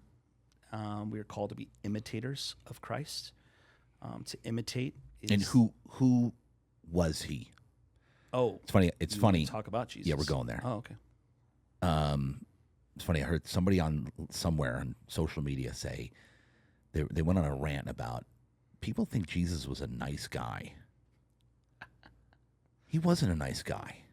He was a good guy. He was kind. We like that word. But he didn't walk around telling people what they wanted to hear kind of guy. Yeah. All right, go into Jesus. Well, you want me to talk about nice versus kind? I want to break everything down. Oh, jeez. Yeah, that was the topic, yes. Yeah. Again, words Let's have... go- Words let- have... Yeah, go ahead. Yeah, go ahead. Sorry. Like, Jesus. because I'm still learning. I'm 3.5 years, whatever. Who's counting? And this is for my viewers and listeners, because somebody's watching this, listening, is going to come after him because of this. Yeah, amen. I'm believing that. Multiple people. That's why I'm here. I know. That's why you're here. I'm aware. Yes. We're vessels, brother. This isn't for me. No. Okay, cool. And that's the greatest thing ever, was when I really came to terms with Christianity, is that I'm literally just a vessel. That's all I am, is a vessel for him to do the works through me and get to certain people that maybe other people couldn't have gotten to, that I can, because of who I am, how I operate. That JD flavor. That JD flavor, like it or not. Yeah. Some like it, some don't. Hey, it's all good. I love you either way. Either way. That's the coolest thing ever, is when you realize that you are literally just a vessel here. Yeah. It's like the best feeling ever. That's why I can't be more motivated. Like, I wake up every day knowing I'm a vessel. Work through me. Do a thing through me today. Help me heal people. Help me heal more of your children at the wellness center. Help me change more lives through better sleep. Help me help you. Work through me. Yeah. Okay. So break down Jesus here. Like, give me the premise of Christianity. I know, now we're getting real broad and deep, but I am. Let's go. Because people don't understand. Like, I have newbies coming in that are asking me questions like, bro, I don't get this thing. I don't get it. What's the Trinity? You've got the Holy Spirit. I know I'm all over the place here, but that's okay. I knew this is... Start where you want to start. Break this down. Break it down for somebody new. And let's say they've been around a while, then they're complacent, and they put them in a box. Oh no. Here we go. Here we You go. might have to remind me of all that you're asking. I know. Wherever he's telling you to go right now. That's it. Let me put it there.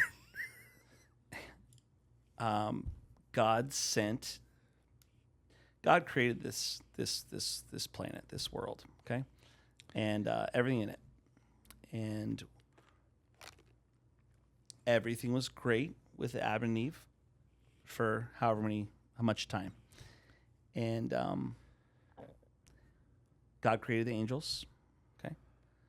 People can't wrap their head around, and this is where it's tough, because this is where my son used to go with me. But Dad, who made God? Because we can't comprehend that he always was and will always be.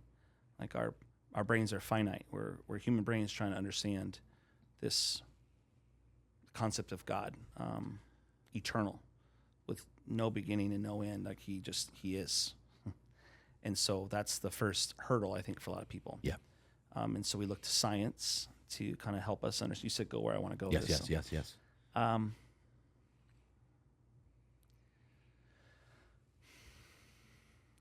Which science? Which science do you want me to go with? The science that supports the theory of evolution, or the science that supports the theory of creationism? Because there's science, it's irrefutable, that says you can't have something come from nothing. It's not observable, right? It's not provable. That doesn't make sense. And then you've got the science that says, yeah, but we've got these fossils, and we've got these things that, and we're talking about how long the earth is, and we can get really caught up in that. And I think the devil loves to get us caught up in wanting to have all the answers, right? I need the answers. I need to be able to. So then I could say, well, so you're something that you can't see. You have faith in science, faith in this Big Bang, faith in this, whatever. And I don't want to go down dinosaur holes right now with everything, but when you kind of strip stuff back for a second and you understand that that's all distraction, it's all circus, it's all noise, attempting to distract you from the truth that God loves you and he made you, and he made you with great purpose and design. He made you different than other people. Why do we all have a different fingerprint?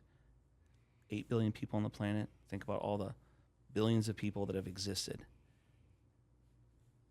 No one has the same fingerprint. My brain can't process that. Because I'm like, it's such it's a small 1 inch by half an inch, like plot of whatever. And how could that be? How could that be? But intentional, divine, intelligent design.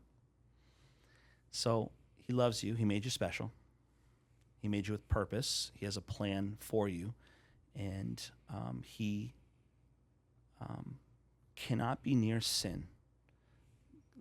God is pure light, and darkness isn't a thing. Darkness is simply the absence of light, okay, scientifically speaking, okay? Darkness does not exist somewhere because it's a thing. Darkness is the absence of light. Right.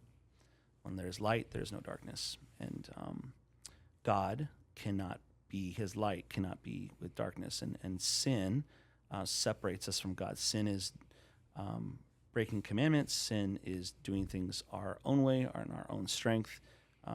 Sin is selfishness. I think any sin can be traced back to a root of selfishness. I mean, I'm doing it my way. So back in the day, there would be animal sacrifice, and you would have to find an animal that was pure. There was no spots or blemishes, no weird birth defect stuff or whatever. And then you would sacrifice this animal on the altars for the sins of the people, and usually it was a burnt offering. It was blood had to be shed because the penalty for sin is death. In Romans it says, "For the wages of sin is death." And so death meaning separation from God. So I'm trying not to use all the words, and considering I don't know who's listening. Some of you might be like, yeah, I know, get to the good stuff. The good stuff is that this was Old Testament, and I'm not a Bible scholar. I didn't go to seminary. Okay, to be clear. I'm not a pastor. Maybe Yet. I'm pastoral. I'm pastoral. Love people, man. But God said, and they talked about this, and it was foreshadowed, it was prophesied in the Old Testament about there being a Messiah, about there being this sacrifice that would come to take away the sins of the world, and that was Jesus. So God sent Jesus, and Jesus is God. This is the Trinity. The classic example is different states or forms of water. You've got water, you've got vapor, you've got ice, like liquid, vapor, and ice, a solid, So you've got these three forms, but it's the same. So that's a way that people can do it. I've heard egg as well, which I don't like as much with the shell and the white and the yolk. But I like the idea of water. There's kind of almost like different functions, but God is omnipresent. He's everywhere. He is omniscient, which means he knows all things. And he's omnipotent, which means all powerful. People think, oh, God versus the devil. Dun, dun, dun, the fight's on. Are you kidding me? No, that's not what that is. Immeasurable, infinitely more powerful. Infinitely. I think the devil Lucifer chose pride, and he fell. And God doesn't want robots to just be pre-programmed to love him, to choose him, to serve him, whatever. He wants us to choose. And so when he sent Jesus, who came fully God and fully man, not 50-50, hundy. He was born to Mary, was a virgin, meaning her and Joseph did not get it on to create Jesus. how much in the details you want to get. And Jesus had brothers, he had siblings that were from Mary and Joseph, but he was born to the Virgin Mary, her first child, Joseph's first child, and he lived a perfect life as a human in the flesh. He had to live a perfect life so that he could be the spotless, the unblemished lamb, the animal, the sacrifice. Blood had to be, but it wasn't just for the sins that were just committed by the people, by the tribe, by the family. It was for all sins, all people, past, present, whatever, like all of it. And so he was unjustly, but part of the plan, betrayed by Judas. He made claims that people didn't like. He was a bit rebellious in the sense of not sinful, but to the culture at the time. And they messed him up real good. And if you really look into that and understand, he's 100% human, so he's experiencing the physical pain and the anguish and just the mental stuff. I mean, it's super gnarly. But he was beaten. He was whipped within a lash of his life. If you look at the Jerusalem thorns that they put on his head, this crown, these weren't like little rose thorn stuff. I mean, these are like 1.5 inches, 2 inches thick, and they crammed it on his head. I mean, just the fact that he was able to even make it up to the cross, which he carried himself until he had some help. And long story short, he was crucified on a cross, and crucifixion was just a really beautiful, it's a beautiful picture of, and people say this, another Christianese thing of like, how much did he love you? And he's like his hands, on this tree that he was crucified on, but they nailed his wrists and his hands and his ankles or his feet to this wooden cross, and they hung him up. And so he's there, and he's between two other men, thieves, that deserve death. And this is all part of the plan. And when he died, he rose again on the third day. And during that time when he died, and they shoved the spear in his side, and he was wrapped and put into a tomb, he went and defeated death, meaning his blood covered all the sins. So there was no legal right for Satan to say, hey, they can't be with you, but the blood of Jesus. Nothing but the blood of Jesus could have been the propitiation for our sins. It could have been the bridge to be with God eternally. And so, but then the choice was ours. And when he was down there, he took the keys of hell, right? And it's this idea that, and it was prophesied that, he might bruise your heel, but you're going to basically smash that dude's head. And that's what he did. He defeated Satan. So the devil, he had all the keys to the earth. He had all authority of the earth. That's why when he was tempting Jesus earlier on in his ministry, he was tempting Jesus. He was offering him all these things. Just worship me and whatever. So the neutered devil that we see today, he's been defeated. We act like he's this like, oh, we're gonna have this heavyweight fight. Like, oh, I don't know. Like I don't know where that comes from, but we think it's this grand fight between God and the devil. God is literally just, I can't even think of he's gone, decimated. When Jesus rose again on the third day, all of the other figureheads of different religions, the principal person, like Muhammad or like Buddha, Joseph Smith, whatever, they're dead, and Jesus is the only one that came back to life. And something I want to share, and I'm a very logical person, very rational, and so sometimes my faith can be difficult for me, and so I've questioned lots of things.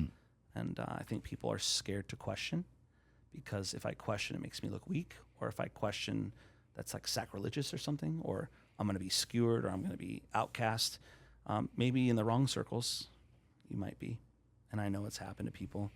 But so you've got all these witnesses, and there's historical record of Jesus and all this stuff. That's great, but just logically, you are going to die a horrible death if you tell people about Jesus. Like we're gonna stone you. We're going to lop off your head. We're going to crucify you, and he wanted, I don't get into all this stuff. Like, it's just horrible deaths. You know this. It was not a surprise. They could not deny what they witnessed. They could not deny it. We have historical records of these deaths. Why would someone just get persecuted and then abused and then murdered for something that wasn't true? It doesn't make sense. And not just one person, that guy was crazy. Whole group of people. When you think it's, it was just mass hysteria, or they had this, like, over years, he's gone. He ascended. So after he raised from the dead, they're like, oh my gosh, tomb's empty. And they got freaked out. And Mary Magdalene saw him. Was like, oh my gosh, and this is this huge thing. He came back to the disciples, showed himself, showed Thomas, doubting Thomas, like, bro, like, showed him the holes in his, his hands, his wrists. And then he ascended, and he, told us, hey, I'm going to basically give you the Holy Spirit. And I know we're talking about Jesus. But that concept of, you've seen all this, you saw a 3-year ministry of life, because Jesus died about 33 years old. His ministry was 3 years. That's it. 3 years.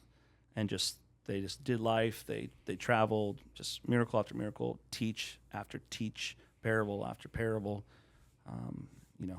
Crazy. 3 years. Like, wow. And just what the impact, it's just mind-boggling.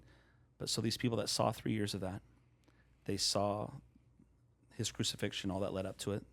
They saw him after, and they saw him ascend. If he just died and they, like, hid the body somehow, and they were able to move this big rock, and the Roman guards were there, like, that didn't, somehow they paid him off. I mean, just go with it. There was no financial benefit to them. There's no status. In fact, it was a lowered status. They had to believe what they were willing to die for, and not just like, oh man, we're just going to inject you with this thing, and nighty night, just peaceful slump. Like, we're talking brutal deaths, and the persecution that came from not just someone laughing at you or trying to cancel culture. Yeah, that's right. Not persecution. There's people dying every day. There are people who die every day, like kids, women, men, whatever, just murdered because they won't deny Christ. Wrap your head. That's right now. Someone is dying because they are refusing to deny that Jesus is their Lord and Savior, and it makes me emotional. It makes me just puts things into perspective of what a life we get to live here with the freedom to choose how we worship. It's really beautiful. But Jesus died, and his blood took care of all the sins, paid the bill. You just have to remind the devil the bill's been paid. And so Jesus is actively, advocating for us, while the devil is actively accusing. Oh, but they did this, paid, took care of it. Because remember, the price, the wage of sin is death. So that's Jesus, and now he sits at the right-hand throne of God. He's advocating for us. Sometimes people pray to God, they pray to Jesus, like it's God. Just be like, God the Father, and it's like Jesus the Son, and Holy Spirit the floater. We have these like weird things. It's God in 3 persons, the Trinity. Yeah. The Holy Spirit actually resides in us. He comforts us. He helps us to discern things. There's power in the name of Jesus. The Holy Spirit works through us when we allow him to. And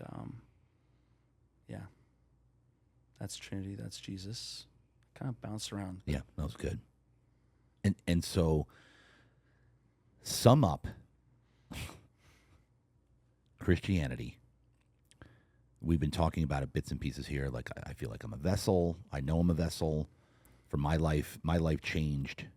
For me and my family, my wife and I, Rachel and I, my family, just everything about our life changed when we realized that when we're followers of Christ, that we're vessels to be more like him and live this beautiful, basically, life for him. And sum it up, like for somebody that's on the fence, somebody's been around that's complacent, maybe that's not, I don't know what to say about that, but like people that right now they're lost, or they're like, I don't know where to go. I feel like I have no purpose in life. Can you sum up what Christianity is literally all about? Sum it up like, here's what it's about. Because a lot of people it's so religious, it's so strict. You can't do this, you can't do that. You know what I'm saying? They put in this box like of strictness. Like if you're religious, you're like this. That's a lot.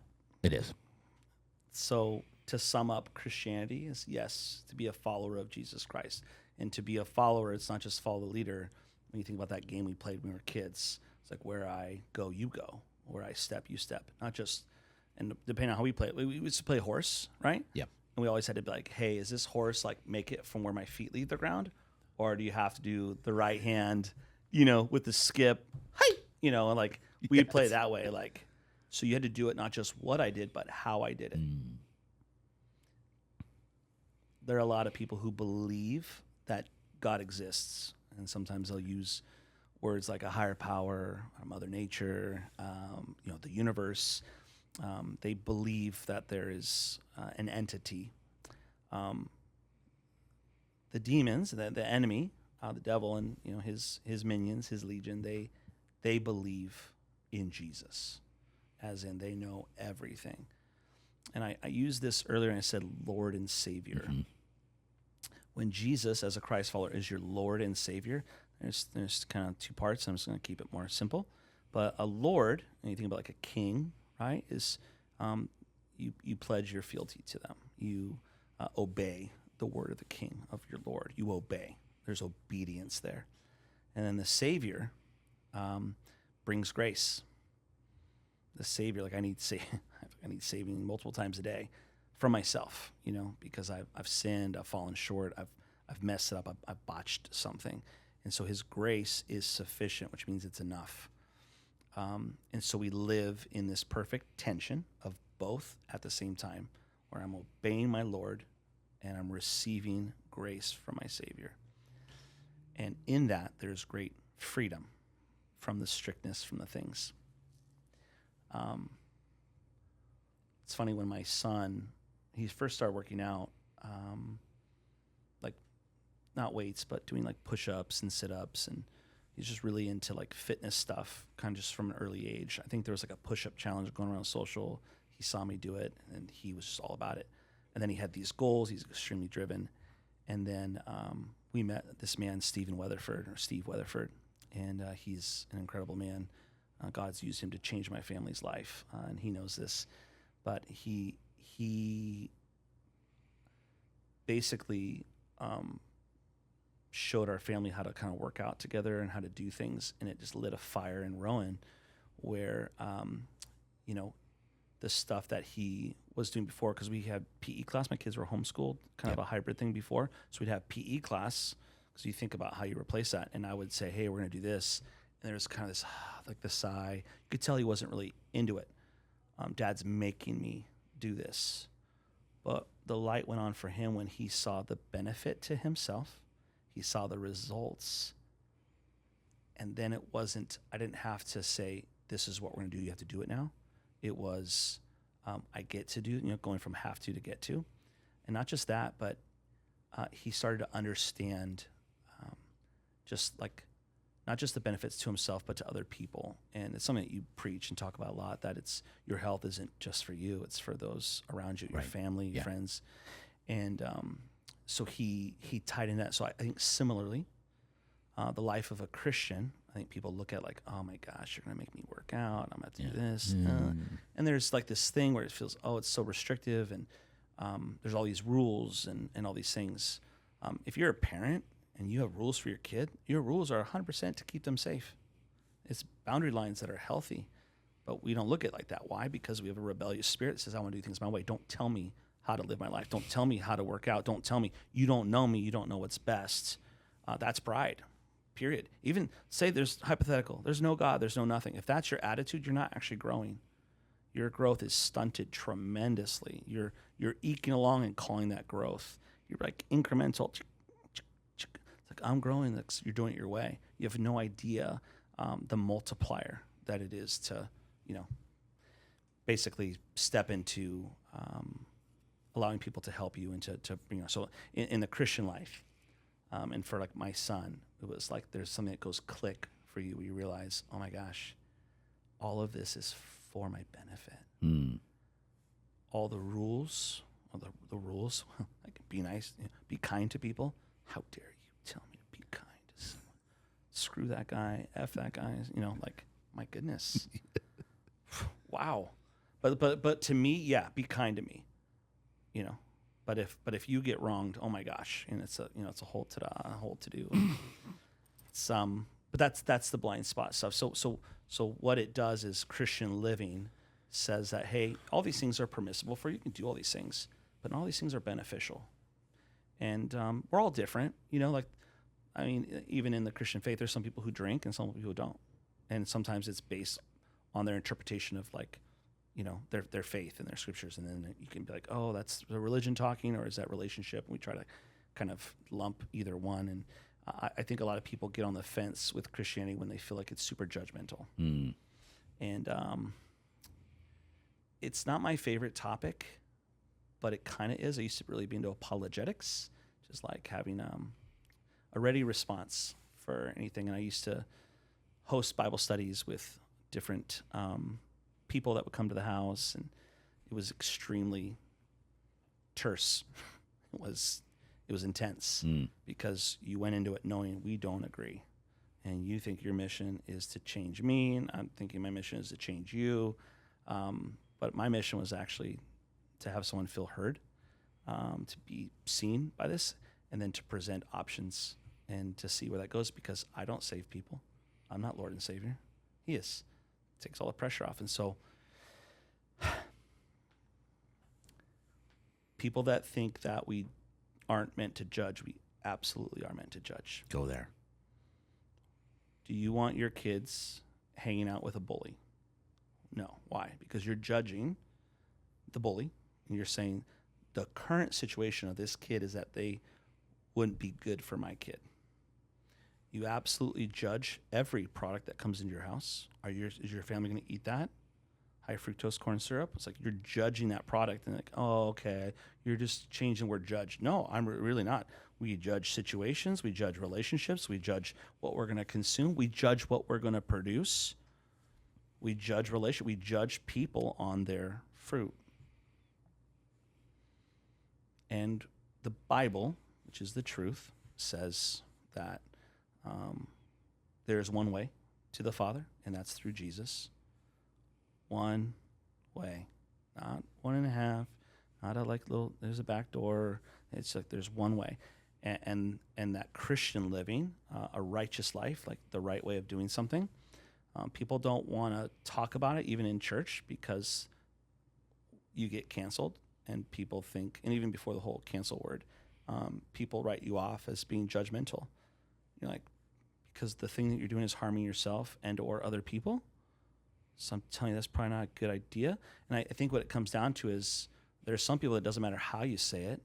It's the fact that it goes against the narrative for their life and how they're going to live their life. And I don't want a man in the sky floating with rainbows coming out his arse. And, they do this like really gross, kind of picture of Jesus or God, like he's a bearded dude, looks like Zeus up there, and he's just up there, and he's going to lightning bolt you when you mess up. And we have these weird things. We'll cherry pick a verse in the Bible. See, it says here, and we get all worked up about Old Testament versus New Testament, and just all these things. And I think that, and I come back to the defining of terms and this idea that I'm judging fruit to decide if this is beneficial to me. And if you feel judged, I'm telling you because I care. And some people do it because they like to be, the guy or the girl that's like, telling you how to be. I get that. Turn or burn and all these things. And remember, 100% what I produce, 100% what I consume, 100% what I say, 100% what I decide to let. Not just in one ear, one out, but actually internalize and receive. And so, yeah, no one wants to be really told to live your life a certain way. And what they found in kids, and I worked with kids a long time, is that they love boundaries, ultimately. They might balk at it at first, they might whatever, but boundaries make kids feel safe. And when you feel safe, you open yourself up to be the best version of yourself because you're not focused on messing up. You're not focused on that. You're focused on living a really like fun playground recess time, just as like a microcosm of like of life. And it's like, man, I'm going to go on the high bars. I'm going to swing and do the thing, or I'm going to do the uneven bar thing, or I'm going to like just all these things because I know what the rules are and I feel safe in that because I know where I stand. Like, and I know when I'm out of line and when I'm in line. And we love rules. Who wants to be cut in line? I don't like being cut in line. And for any person that says that, oh, really? Next time you're in traffic and someone whips over, no turn signal, and then you end up hitting the light, and you kind of do the math. You're like, had that car not, I would have been the first. And then it's just same thing.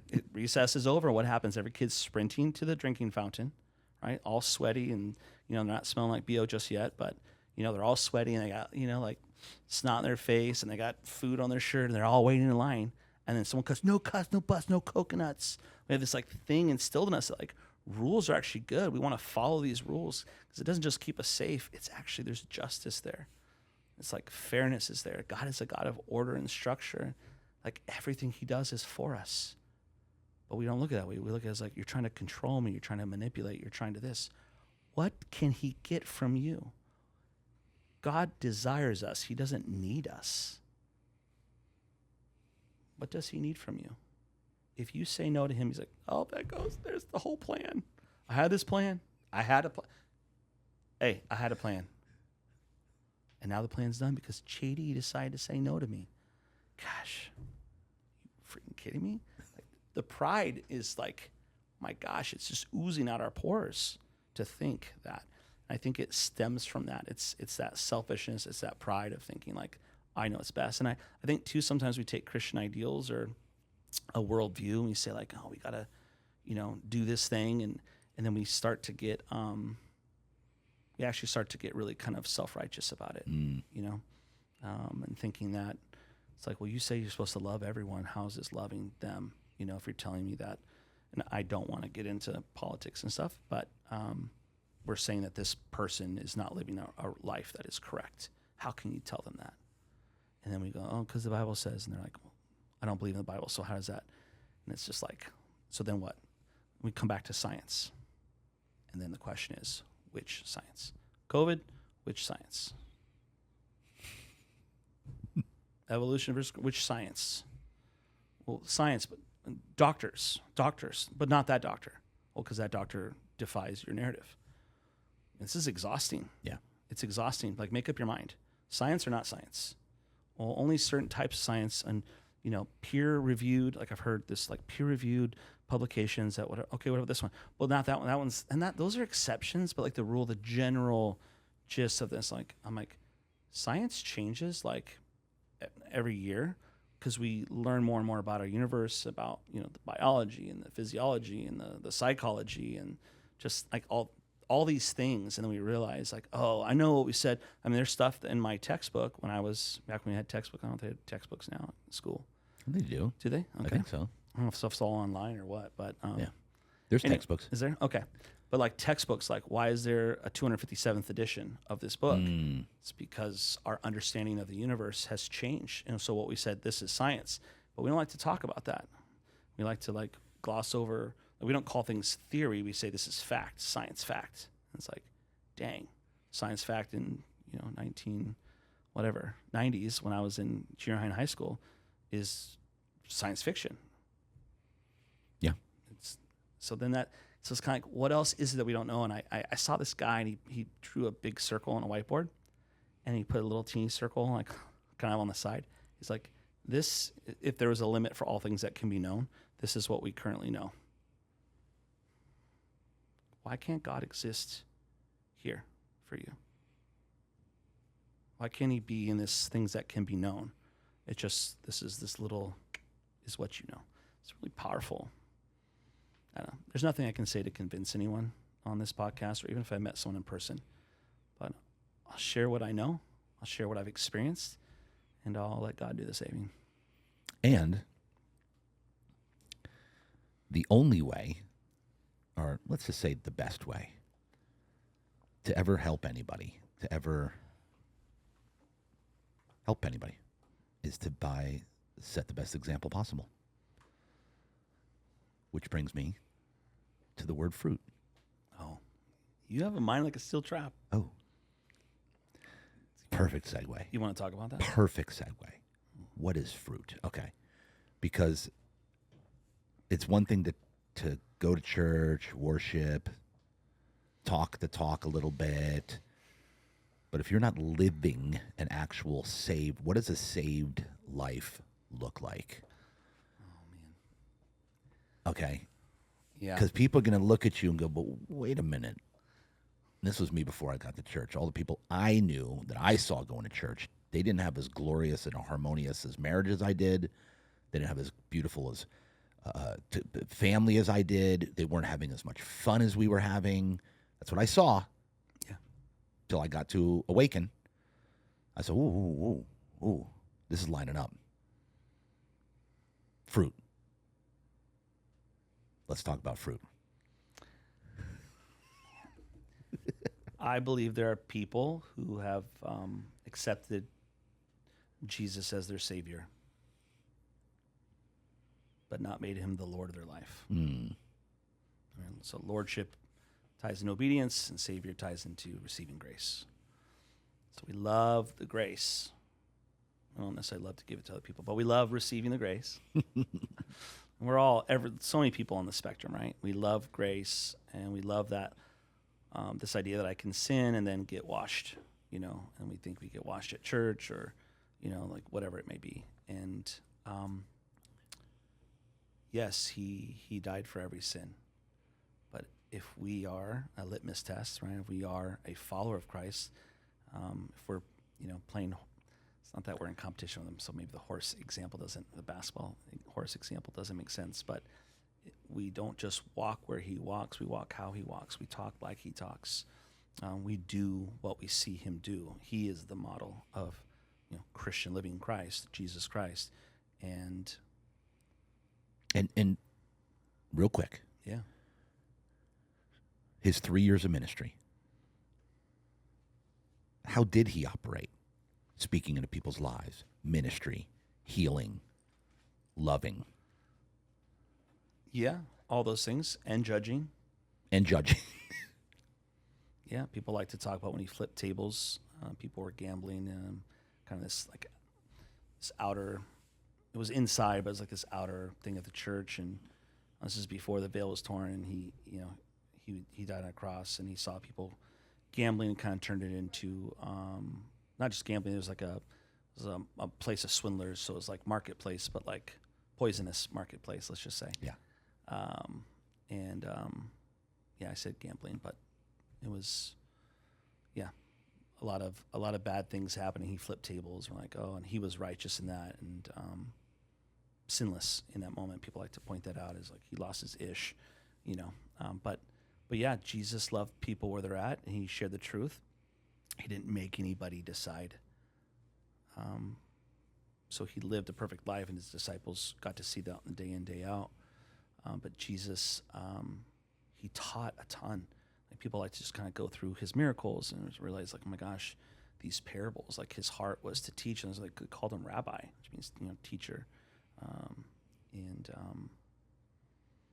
they understood him as that. But I think a lot of people, I'm not going to get into that. But Jesus's life was for us to be Christ-like, to be imitators of Christ, is to have fruit of the Spirit, and to have righteous living, the right way of living. And we will fall short. It says, for by grace are you saved through faith, as Ephesians 2:8. For by grace are you saved through faith, and that not of yourself, lest any man should boast. And we can't have pride around how holy of our living. If we have pride around holy living, it's not holy living. It's not righteous. It says to see, in Matthew, he says, seek first the kingdom of God and his righteousness. Yep. And everything will be added to you, everything that you need. And I think people look at it like, oh, the Porsche, the Lambo, the house, the wife, the spouse, the whatever. The context is he's talking about the birds of the air and the flowers of the field, and like how much more does he love you, and he takes care of them. So needs are met. It's really, really beautiful. And I'm I'm not knocking nice things. Yeah. That's maybe, but he is faithful. And so when you talk about fruit, I think there's actually two types of fruit, and it doesn't explicitly talk about this in the Bible. It does, but just doesn't use the fruit analogy. But it says you'll know them by their fruit. Mm-hmm. And growing up on this almond orchard, you would go and pick almonds right off the tree. They had this like outer kind of velvety shell. You pull that out, and then there's this inner shell that was hard, and it had like a little ridge, and so you pop that off and get the nut meat, the actual almond out. So it's a whole process to get a nut. And we'd take them and put them out on these screens, like window screens, Mm-hmm. and lay them in the sun so they could kind of like mature to develop. Sometimes the trees, we'd have like a wind or a storm, they'd fall off, and nothing like almond bloom season, like early spring, nothing like it. It gets warm and it's just white and pink, and then these little delicate, dainty things, and they're just, I don't know if you saw that movie Legend, Tom Cruise, Mm-hmm. and that real like beautiful scene where there's like all this like stuff floating in the air, and it's like magical. Yeah, it's like one of my best memories as a kid was that almond blossom season, just beautiful. But we'd get these nuts, and then we'd taste these nuts, and it would taste this weird, like off, and you're like, but it looked like normal. And what had happened is in the roots we had gophers that were transmitting disease, and they would eat the roots, and we had these big white shale kind of rock, and we'd throw it in the crotch, the trunk, where the trunk hit the branches. Almond trees have a really low trunk, and then the branches go out. So it's not like other trees. A lot of times see where the trunk goes really high. And so we put these rocks in it, and that tree is poison. Don't eat from that tree. And that rock meant we'd have to pull it out some point because it wasn't going to produce good almonds. And so it begs the question. That tree was full of like 1,000 nuts, but all the nuts were bad. We didn't want to reproduce that tree. We didn't want to replicate that almond tree because it wasn't good for anything. It was good for show. With all due respect and with all love and empathy and compassion, there are a lot of Christians who appear to have really good fruit. Mm. But they actually deny people proximity to them, not really the real them, to taste and see. And so the appearance of fruit, the appearance of results, and it's garbage. And people do it in business all the time, and they inflate numbers, they exaggerate, or even just flat out lie. And it's because they so desperately want to have influence. And we're actually designed to desire influence. Because the Great Commission is to go out and preach the gospel, go and make disciples. You need influence for that. Who's going to listen to someone who's not doing anything with their life? It's like, Jesus is so great. I living in a broke down trailer at the edge of town, and I can't help anybody because I can't even help myself. Like, hey, let's listen to that guy. So this idea of proximity is, and you'll see it in leadership too, where they keep people just enough distance away.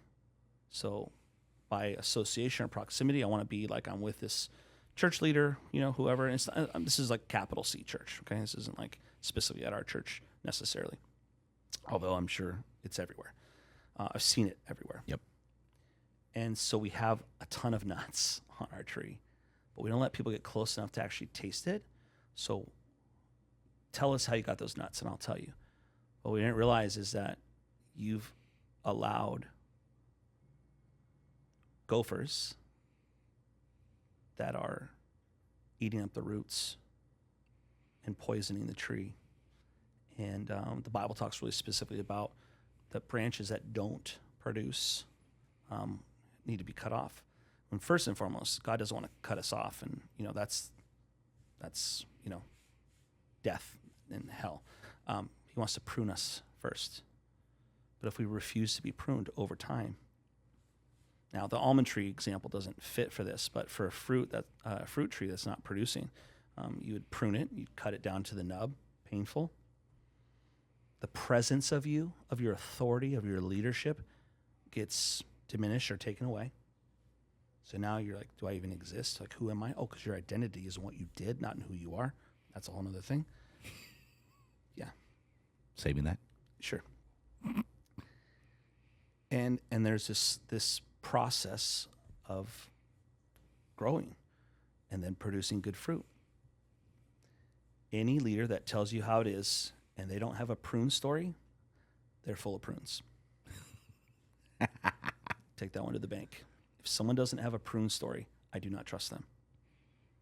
Meaning they haven't gone through something. Not just something, specifically a pruning in their leadership. We actually prune for growth.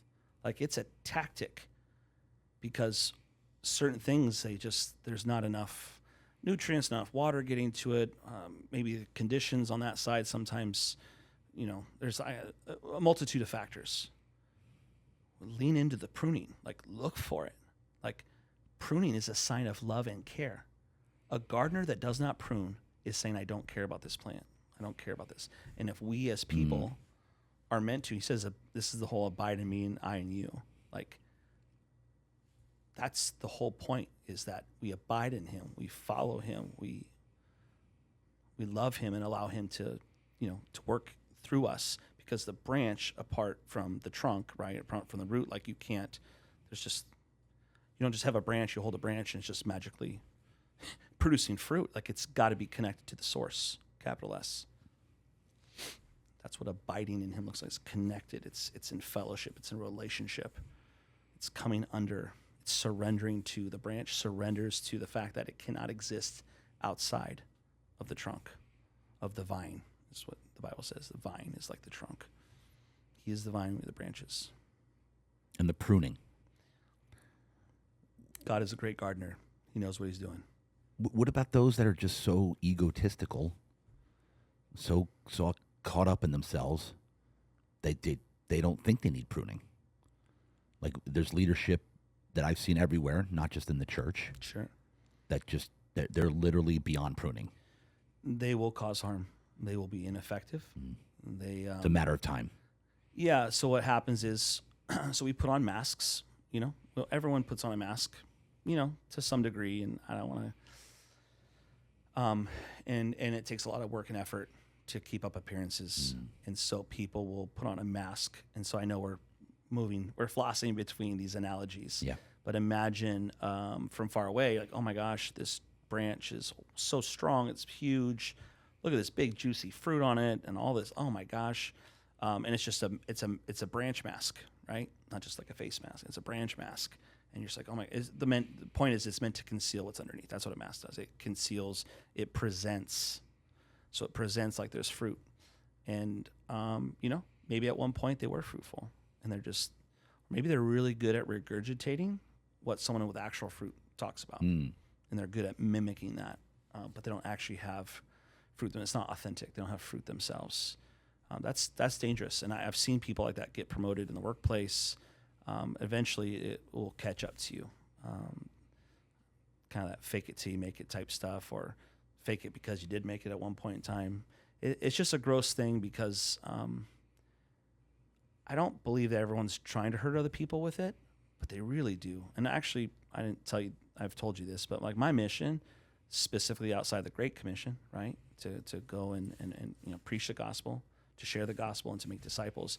I believe I do that better when I help the church heal, and specifically the capital C church. But I'm gonna, handle where I am, and that's at Awaken. A lot of hurting people. People are hurt because they trusted someone that had fruit that didn't. A lot of church hurt. A lot of people putting pastors and leaders on pedestals that sometimes, or many times, or maybe most of the time, those leaders didn't ask for that. Didn't ask you to put me on a pedestal. Like, I know I'm up on stage, but that's not a pedestal. It's a freaking altar. I'm serving you up here. I'm physically on a stage so that I can see you and you can see me. But we think the stage is a pedestal, not an altar. And it's like, gets dicey, man. It's a tough thing. So then we have unnecessary expectations on this hero we put on a pedestal, or this heroine, to now always be what I need you to be. And it's unnecessary. And I don't want to say it's pressure on them. Maybe they feel it, but it's not fair. and it's not going to lead to anything good because they will let you down because they're human. They're fallible. They're going to botch it. They're not going to say hi to you in the hallway, and you're going to get all butthurt and be like, does he even care? Like I've heard crazy. I've seen a lot. Been in church, essentially my whole life. Yeah. And I've worked in leadership in multiple churches. So yeah. And I've seen quite a few people that they just want to get on the stage, and that's their main driving factor. And it's just to get on stage, like, because I think that's where you're going to be. I don't know, like it's this. Once you're on the stage, quote unquote, wherever that may be. But I'll talk about the church. Like that's where I don't even know. Like you just want to get there to get there. So you got to ask why, and I think there's a variety of response for that. If they could be honest with themselves, we were designed to belong. We were designed to belong. Yep. And that's belonging to them. Some of us and it says we're one body, many parts. We all lead in some capacity in our lives, like even leading ourselves. Okay, so we're in alignment there. But some people are actually called to lead, and maybe it's for a season, or maybe it's for life. But they're called to lead from the front, and that looks like being on stage potentially, right? Yeah. And so they want to fast track it, and sometimes they force it, or they become what they need to become for the decision makers to say yes to them. And so they put on these masks, and some are really, really good at that because their identity is tied in what they do. And that's hard. My heart actually, I won't say it breaks. For some it does, because they don't even realize they're doing it. So then they don't even know who they are because they've tried to be whatever this person wants them to be. And then on the leadership side, we love it when people, I actually talk about this in the book, but we love it when people, they say yes to us. I mean, you've heard the expression like a yes man or a yes woman. Yeah. Yeah. Yes. Yes. Come on. And so what happens is we end up conditioning the people around us to continue to say yes, because when they say yes, we praise them. Well, what else do we like? We love praise. So we have this vicious cycle where we've got yes people around us who are going to tell us what we want to hear. They're going to become falsely, a version of themselves that actually doesn't exist, but it is operating. And that's scary because it's not their authentic self. It's not the better that God has for them. It's not more like Jesus because they're imposters. And that's all. I could get into that. Imposter syndrome. I don't like where that comes from. But so now you've got people who are presenting a certain way, and they're making sure they yes the actions and the words of the leader. The leader is praising them for it because that's what leaders do. You praise your people, not realizing, wow, no one ever says no to me. That's strange. And you tend to gravitate, you tend to pull people close to you that will yes and amen all the things that you're doing. And you don't realize that you're in terrible health. You've got people who are faking it to get that because they long for praise because they didn't have it as a child or whatever. We like being told that what we do is good. Oh boy, I did good. Yes, gold star for me, A+. And it just keeps going. So then you condition them. That's what it looks like. And what do they go do? They go and they reproduce that same thing. So then they find people that will say yes, that will support what they do. When a leader doesn't want to be challenged, they actually don't want to grow. They can say they want to grow.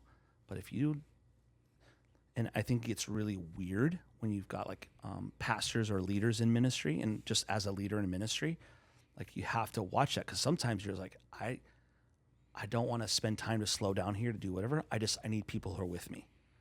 But I want people who are aligned to the vision that we have shared together, not my vision, do what I say. Right. Like I need you, and you know this because you have personal experience. I need you to JD this, which means the best version of you, your name is a verb, is the best version of yourself doing this thing that we already agreed on is where we're going. And that came from our pastors, right? Which came from God, right? This is like the mission that we're on is we're going to go, and for Pathfinders, we're going to go take territory in the marketplace, right? We're going to awaken people to take territory in the marketplace. We're going to fund the kingdom of God, and we're going to influence culture. We're going to make an impact. That's what we want to do. So how do we do that? Well, hey, in my class, this is how we're going to do it. In my region, this is how we're going to do that. Does that sound good to you? Shoot, yeah, that sounds great to me. Awesome. One of the strengths I have, and I'm not going to apologize for it, is I like to see dynamic teams. I see the individual strengths and potential, which I don't like that word, but I see future on people. And I'm like, how can I put together a team where they're not all the same? And it's not just gender, and it's not just like industry, but it's truly the strengths that some people have. And you and I have talked about this till we're blue in the face, and we see parts of people that we're like, man, they are just crushing in this. Like, I love the value add. And then they have other areas where it's like, man, that's either one, a growth area, or just something that's not going to be a strength of theirs.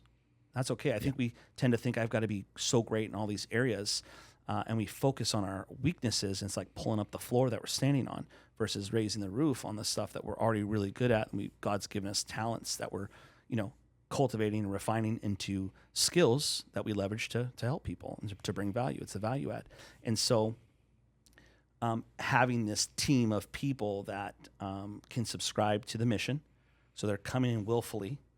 We're not saying this is what the mission is going to be. And I think what happens in church is we say, oh, the mission is to serve God and serve people, right? We kind of like make it really general, which is it's good. That makes sense. But then we find ourselves changing the way that we speak to solicit a response from a leader that praises us.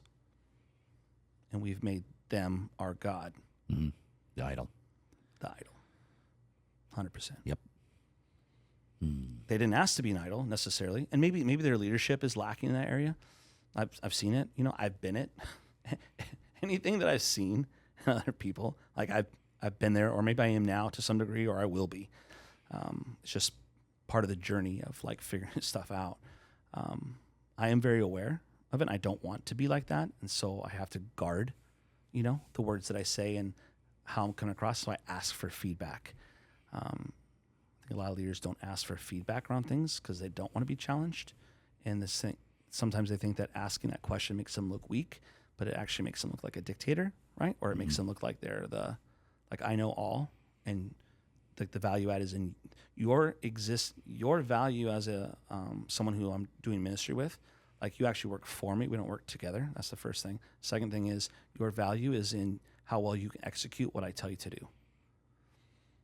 There's a time and a place, especially like when it's dire, or like we're in like a 911 situation, SOS, like the fire alarms are going off. Well, I was thinking we should actually exit the building to the right instead of the left. I was thinking, like, you need to do what I say. We'll debrief later, right? And that happens like even on a Tuesday night class where like something gets botched, and it's just you have to make the call as a leader, and then everybody just has to like, yep. Then you debrief later, and you think, oh man, we could have done it differently. Okay, cool. It's great. Yeah. But when that's not the exception, it's the rule all the time. Just kind of ask yourself, like, gosh, I can only learn from people who are ahead of me. But what happens with that mindset is that there's so few people ahead of you, especially when you're the top. So I don't look at it like this. I look at it like this. I look at it like, I'm doing a circle. Because I'm looking around at a round table mentality that says, man, I can learn from anyone, even someone who's not as far along, because they have a different set of experiences. We're in the, same boat. No, we are in different boats. We're in the same water. We're in the same storm. But I'm sitting here dry with a ship that is sound, structurally sound. We're ship shape. I've got my sails intact, and then you're over here taking on water, and you're cold and freezing, and your rudder broke, and your sails are all tattered and torn. And it's like my experience, my encounter of the same storm that we're both in is very different. So leaders are like that. It's like you lack empathy, you lack understanding, and you're not asking questions. But it's the same storm. Just get over it.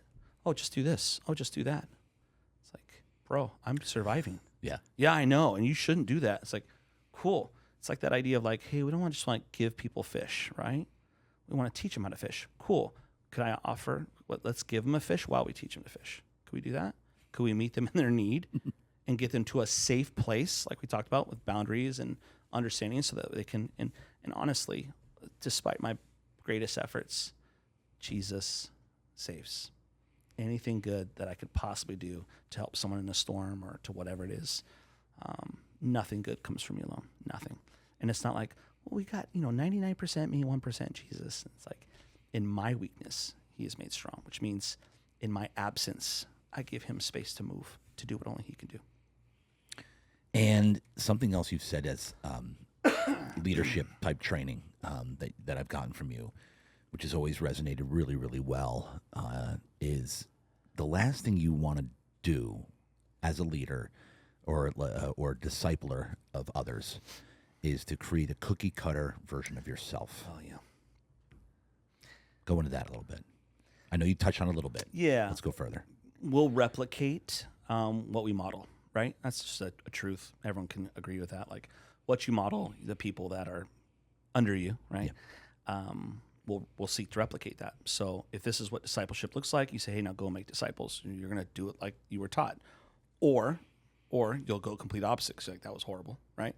A lot of people say, hey, you're going to parent your kids how you were parented. But that's not always true. Sometimes you're like, man, my dad was so bad, or my mom was so bad, or I didn't have a dad, didn't have a mom, whatever. Right. And so you do the opposite. Yep.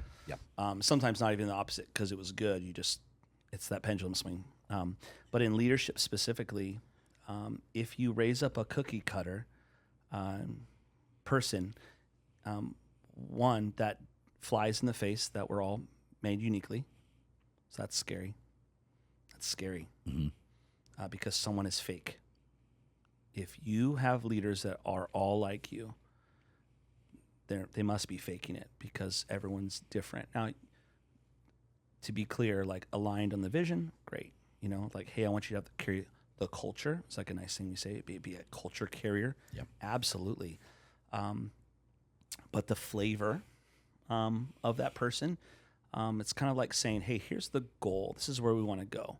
This is what I found that works. And if you're there to kind of micromanage all of the way they do it, and you're basically trying to coach out of them the things that would make them unique, they're also going to have burnout, but I can get into the ramifications of that.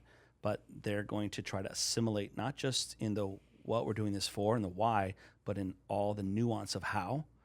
And they'll talk like the leader, and not just like with positive words and stuff like that. They'll have the exact same language. They'll even be like, there's somebody that I'm loving on from an arm's distance, and he does the same mannerisms as this person because he didn't have a good relationship with his dad. And so this leader in his life, it's in the marketplace, not church, he does some of these interesting mannerisms. And I was like, oh my gosh, that reminds me of, this guy. And, I ask him about it, and he doesn't even know he's doing it, but he so badly wants to be accepted, right? That deep sense of wanting to belong to something. It's like, I'll forfeit anything and everything, whether I'm cognizant of it or not, because the emotional benefit of feeling safe, because when you feel like you belong, that's another thing that makes us feel safe. Yeah. So you're asking about this idea of cookie cutter. Cookie cutter in like the mission, like you're in the culture, but in that like the how they do it exactly. And there are certain things you have an SOP for, right? A standard operating procedure. Yeah. But if I feel like someone's losing themselves to be more like me, I'm failing. And sometimes you have people that you see them doing it. Do you have the cojones? Do you have the courage to tell them, hey, like I need you to, I told this one guy, I said, I don't lose, just pretend it was JD. I said, don't lose JD in this. I said, huh? I'm like, don't lose the JD-ness of it all. So I know you're being fast-tracked right now in leadership. Don't lose the JD-ness. It's so important. And sometimes I think it happens too when things move quickly. Sometimes it's out of necessity, like there's a gap or an opening or a hole. You try to promote from within, but I mean, I've been on the side of not being promoted, even though, it's seniority or whatever. This is at work, this is in church. Promotion comes from the Lord, and you have to trust, and you want to trust that your pastors or your leaders, whoever's making the decisions, is listening to him and then obeying what he says. But, sometimes they get it wrong. Sometimes they thought they were heard and they didn't. Oh my gosh, they're human. What do you know?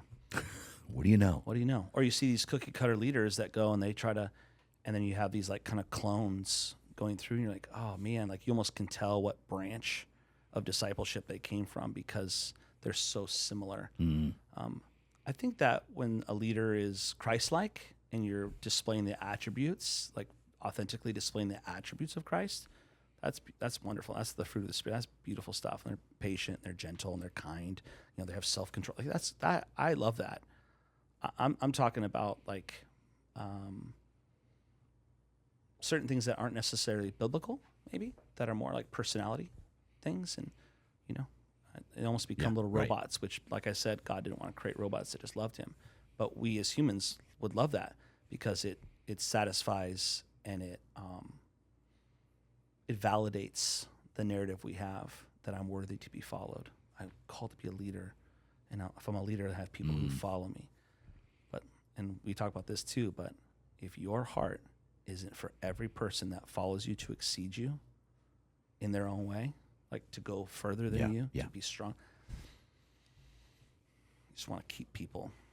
John Maxwell talks about his different levels of leadership, and the last level is to reproduce leaders that would go, you know, like leaders of leaders. Like that's the whole point.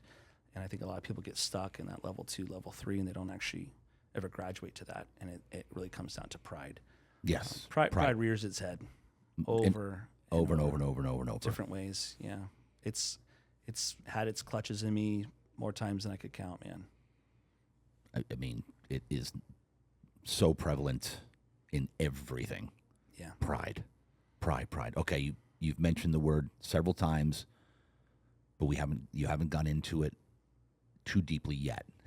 Okay, obedience. Yeah. Being obedient. You hear it in the Christian language a lot. Just being obedient. Go into obedience a little bit. What exactly does that mean, being obedient? Yeah, I think people bristle at the word obedient. Sounds like, or the word servant. You know, it's like, yes, Mazza. Like, it's like, whoa, we're getting real like slavey right with this, and like this is not appropriate. This is terrible. This is horrible. And you know, we have a democracy. We have a constitutional republic here. We vote things, and we don't have, you know, we get this. So I want to acknowledge that. The idea of being obedient is saying, your way is better than my way. I'm going to play a game, and I'm going to play a game with the creator of the game. And the creator of the game says, hey, can I tell you the rules of this game? And I got it. Okay, well, I made the rules of the game, and you're going to lose the mother flipping game if you don't follow the rules. The end game of this is that we both win. Well, I'm going to win. Okay, but I want us both to win. So you're going to play me this game, but I'm going to give you the rules to the game, and I want you to obey the rules so that you win. Remember, I made the game. There's no one else that's more of an expert than I am. Well, I was on this podcast, so I was on social, and I heard, upon further inspection, I was reading the instructions. I think the interpretation, if you look back, I think what it was saying was this. It was actually not for this. It was for this. And I'm not that person, so I don't relate to that. And so the analogy, the metaphor is that the game is life, and the rules are his commandments and how he wants us to live righteous living, to obey, which says your way is better. And that's because I acknowledge that you are the creator of life and myself. So I think people have a tough time with obedience when we have pride. Here we go. My way is not better than your way. It's interesting too. A lot of times my way involves me harming someone else. You ever notice that? Maybe it's directly or indirectly. Like my way is I want this deal to go through. So I will cut throat.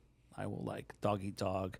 Like kind of gets weird things, but God's way is everyone's. You're actually not in competition with anyone in the kingdom of God. You're not in competition. Like title and role and platform in the church, you're actually not in competition.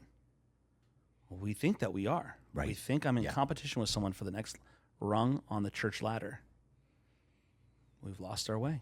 We are not obedient. If that is our mindset, it will lead to ruin It will lead to heartache and heartbreak and a deep pruning, hopefully. Hopefully. So obedience is acknowledging that his way is better and his way is for me.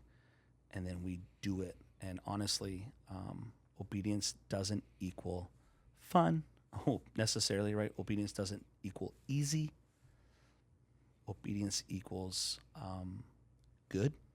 And I say good as in, it's a Bible verse people like to talk about. It's like, oh, like God's working everything out together for good. For those who love him and are called according to his purpose. Oh, okay. So you have these caveats. So if we love him, and how can you love Jesus if you're doing things your own way? And are called according to his purpose, not my own personal purpose, but his purpose.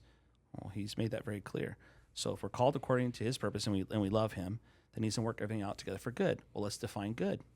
Well, my good looks like this. Oh, thank you for giving me the definition of good. So it's a relevant definition, or excuse me, it's a it's relevant to you, and it's respective to the person. My kid says, Dad, I know you're working everything out together for good, and I think good for me right now would be to have all this candy right before bed. That's not good for you. So why would I work everything out together for that? That's not good. I know what's good for you because I'm your parent, and we are children of God. And so when he says for the good of you, it's to benefit you, it's to grow you, it's to refine you, it's to help you to become more like Jesus, more like him. That's what good means. So when we're obedient, it helps us to be more like him. That abundant life we want is found on the other side of obedience. There it is. Where's my abundant life? Where's your obedience?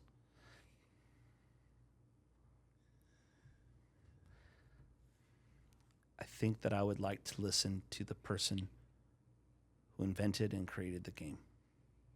I think I would like to listen to that person and obey what they say. That would make always, sense. but it makes sense. Just logical. And there's a lot of logic with things. It's actually very simple. Yeah. So as Christians, if you're a Christian and you're feeling stuck, or you're feeling stagnant, or you're feeling frustrated and all these things, ask God to prune you. Say, turn up the heat, Lord. Don't pull me out till you're done with me. Like, no one wants to eat a half-baked whatever. Like, keep me in the heat. Burn off the stuff, man. I don't want it. I changed my prayers, and something I actually, said lately is, like, God, don't remove the obstacle from me. Remove whatever's in me that's going to prevent me from overcoming. Don't deny me the gift of overcoming with your power, with your strength, with your might, with your, like, it actually makes me feel closer. You ever go through something with someone, you come out the other side, how close you are? That's overcoming. With him, all things are possible. Who or what can be against me? So we want to deny a relationship building with Jesus because we want easy, and we'd rather have comfort. Don't remove the obstacle. Thank you for the obstacle. I'm grateful for the obstacle. But remove in me anything that would prevent me or distract me from overcoming the obstacle. I want to do this with you because it's going to make us closer. Man. It's so funny because that exact topic was like in my mind. I'm like, all right, we got to get on this one about people that pray just for things to go away. Oh, take this away. Oh, take that away. Oh, please save me. It's a programmed victim. Yes. Kind of a thing. Because I'm not going to make it. They actually don't trust that they're going to overcome. Trust. Yeah. There's, God, bro. As you're talking the whole time, I have there's so many topics I want you to hit on. So many. And then you're going off, and then I come up with another one. Then I come up with another one. Trust. Because you do this, you say this to me all the time. Like when I'm going through it with business, with cash flow, with the the mattress store that's been quote unquote challenging, nice word, and you'd be like, JD, do you trust him? Do you trust him? Go into trusting, or not only that, but and the other one is you'll catch me all the time doing things in my own strength. I'm listening to you right now. I'm listening to you right now. When you say, do you trust him? How important is that? It's everything. It's everything. So I think trust is a switch. And then there's a part of me that says trust is a dial. A switch is off and on. It's binary. It's black and white. You either trust them or you don't, right? So I want to get black and white. Yep. Then part of me says, well, no, I'm learning. I'm growing in my ability to trust. So sometimes I trust you and sometimes I don't. And, when we trust him, I think it's easier to obey him. If I trust that you say you're the creator of the game and that you're for me, of course I'm going to, want to follow the rules of the game. I have found in my life that when I trust God, there's more of a grace on everything that I do. I trust him to be faithful to complete something. So if he starts something, I trust him to be faithful to complete it. If I told my kids, and I think about this a lot, almost daily, and it helps me to understand my relationship with God the Father, right? Yep. Hey, son, I need you to walk across this, tightrope. I know there's a lot going on down there. I know it's far. I know it's high. But I promise you, keep your eyes on me, and you will not fall. When he takes his eyes off me, in my humanness, I'm not saying God feels this way, okay? But in my humanness, I'm bummed. Have I not been perfectly trustworthy? Now, as a human father, I'm not perfectly trustworthy. But God the Father, he's perfect track record. He is the embodiment, the epitome of trustworthiness, faithfulness. He's perfect. And we doubt and we question in a bad way, and we take our eyes off of him. And we stumble and we fall, and we blame him. You said to come. You said to start that business, and then we question, did he really say? Devil loves that business. Did he really say that? Which is funny because it's probably a good question to ask yourself. Did I actually hear from God? One of our pastors, Alex Klott, if you're listening, bud, I love you. He did a preach, I don't know how long ago, and it was such a great reminder, and this idea that he is talking about himself. He's like, I don't move, I don't advance, I don't take a step until he tells me that I've confirmed that. Because sometimes God will call us to a place, right? He'll call us to help someone, whatever, but then there's steps involved. So he waits on the Lord. He waits on him to confirm the step. And then he didn't say this, but the way my mind works is that when we're confident that God's called us, we don't take a little baby step. We take a big, confident, expectant step. We step, and it's blindly, but full of faith, because he said to, and I know. And I think that at the root, a lot of people don't actually know what the voice of the Lord sounds like. Garbage in, garbage out. We elevate the talking heads on social media and podcasts, and there's people saying really great things, right? Like champions of the faith, and spouting off scripture and stuff. And they could be 100% aligned, absolutely. But the voice of God to confirm, because the podcast guys are, hey, you, JD, if you're listening to the show, God's telling you to start the Real Deal Wellness. Like, you had to hear and confirm that was the voice of God, and that only comes from spending quality time with him. That was my next question, is how do you know? Typically, there's 4 voices, but there's really 3. I'll kind of lump in the enemy in the world, but you have the voice of the world. It's usually self-serving, or it's a partial truth, right? Love's hitting us with that partial truth. A lot of times people think that the devil is full onslaught, front gate, storming the drawbridge, whatever, in your castle.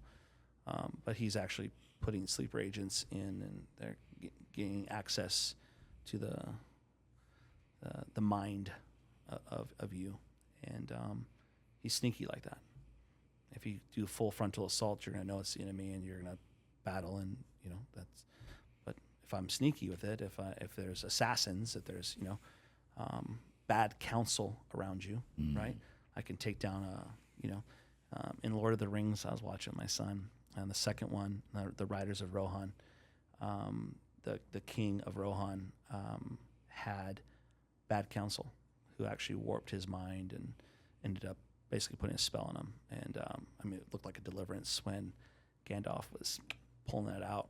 I had goosebumps. I was like, oh my gosh, this is deliverance right here. This is like, you know, people can call it an exorcist, but like it was this perverse thing that had just completely, you know, captivated this king and changed all his decisions. And so the whole country, the whole kingdom suffered. So I'm not going to come in and like hit these people, like, you know, go like, you know, I'm going to go, you know, mass murder all your people. Like I'm going to come and go right to the king. That's the head, and all authority given, all like decision making, all, you know, that's why you as the head of your home, it is imperative that you understand the voice of God and the voice of the world of the enemy, and then the voice of self. A lot of pastors, and I'm not trying to do this to, but like Pastor Samuel Duth, the guy just in the Word, knows the Word, knows the Scriptures. Yeah. And something that he said multiple times, or content that he shared, is around how much credit we give to the enemy when really it's just ourself. And the voice of self. All right, go there, because this one drives me nuts. Yeah, it's a voice that is really into self-preservation. Pride speaks from self. Fear, pride and fear are like the two roots that just nothing good comes from that, you know, that root. I think the voice of self is something that we'll even quote scripture. Like we'll read and we're like, this is what this means. I think this, and then we don't go seek wise counsel. So the voice of self will isolate a lot, or the counsel we'll find will be in the voices or the counsel of the world, which is a double whammy. There's a story in the Bible about the voice of God, and without getting the details, this guy was running for his life from this evil queen who wanted to kill him, and so he's hiding in this like little mountainous region, this kind of craggy outcropping. He's in this like crevice, and listening for the voice of God. And it was like there was like an earthquake, and there was like a lightning storm stuff. There was a rushing wind, but it's like, and then it was like this still small voice, God that spoke to him, and he knew it to be his voice. Because it didn't need to be loud. It didn't need to scream at him. God doesn't scream at us. He doesn't accuse. There's no condemnation in the voice of God. There's no condemnation. All right? Conviction, right? Conviction. But the conviction, it's meant to, there's hope there, right? Conviction, there's hope there because you can course correct. Condemnation means you've ruined it, you've soured it, you've botched it again. Do you even care? Do you even love me? We think that's God, and it's a false God. Anyway, so those are the voices that we have to listen. So tuning into the voice of God comes from quality time with him. It's marinating and meditating on his word. It's a living word of God. People want to pray and don't always get in the word. You've got to be in the word. You've got to be in the word. You've got to be in prayer. It's not either or, it's the and. And I think it's good to be in community with people that pull that out of you, that draw that out of you. Iron sharpens iron is one of the most famous verses people talk about. Sparks go and fly. You get in proximity enough with someone. There's no iron sharpening iron when you come in a room and you don't engage with anybody. You come to a men's prayer, you come to an Emerge men's event or a Cherish women's event. You come to, or you're in ministry serving on a team. If you're not close enough proximity to engage with someone, there's not going to be any touching, and so we're not going to smooth out the rough parts. There's not going to be any kind of shaping or reshaping because the proximity is fake. You have to actually engage and get involved in people's lives. We use the word or the expression like, do life with people. And to do life means to let people in. Yeah. And to get permission to be into their life. I feel like I do life with you. We talk, last 2 weeks have been rough, but in general, we talk multiple times a week. And we just go there. It's great. Yep. That's doing life. And doing life means speaking life, and sometimes being that, that courier of a message from God where you're delivering a message and it's, hey, you're messing this up, or hey, I think this. I think a lot of times people too, they'll hear a word and they come in, they tell someone something, and it's just like it's damnation, or it's like, oh gosh, thus saith the Lord, bro. You're just in the toilet, And I think that when God gives us a word and it comes from Him, It's meant to edify and to encourage. It might call out the sin, right? Of course, like, hey, Yeah. bro, you're messing up with your wife. Like, God's got a different way. Like, he showed me this picture, blah, blah, blah, and whatever. And I want to be there with you in this thing, man. And like, I don't know, I think there's a real beautiful thing that can happen when you do life, and there can be correction. And it's not easy to hear, but if you want correction because you want to grow, you want to be refined, you want to become more like Jesus, then it says in the Bible that fools reject correction. And I'm paraphrasing, but it's like the wise, like they embrace correction in that counsel. The question is, can you be corrected from anyone? If the truth comes to you and it's correction, but you don't like that person, are you going to deny the truth of correction because you don't like who it came from? You don't like how it was packaged? Hundy, right? It's 100% on you. Sometimes correction comes from someone that say they're correcting you on their marriage, and their own marriage is in shambles. And we say, oh yeah, no, I don't receive that at all because you don't have any fruit in your marriage. I messed up with my wife. Not me, David, but like, let's just say I cheated on my wife, hypothetical. These are the things that led to that came. So I'm telling you to stay away from those things, but you're not going to listen to that person because they don't have fruit. Man, we have a saying at one of my companies is like it's like a creative agency, and it's a nautical theme. We're like, we listen well to peg-legged sailors. We listen well to peg-legged sailors. Lost his leg doing some shenanigans. Them waters have sharks. You know what I'm saying? Like, there's rocks over there on a low tide. Well, I'm not gonna listen to you, man, because your ship's all beat up to hell, and you clearly know what you're doing. And it's like we end up, and then, man, it gets complicated. But then those people that don't have peg legs, that have the perfect ship, we elevate them. Well, how much life have you lived? Like, don't show me your shiny armor and tell me what battling looks like. Your shiny armor, your clean uniform.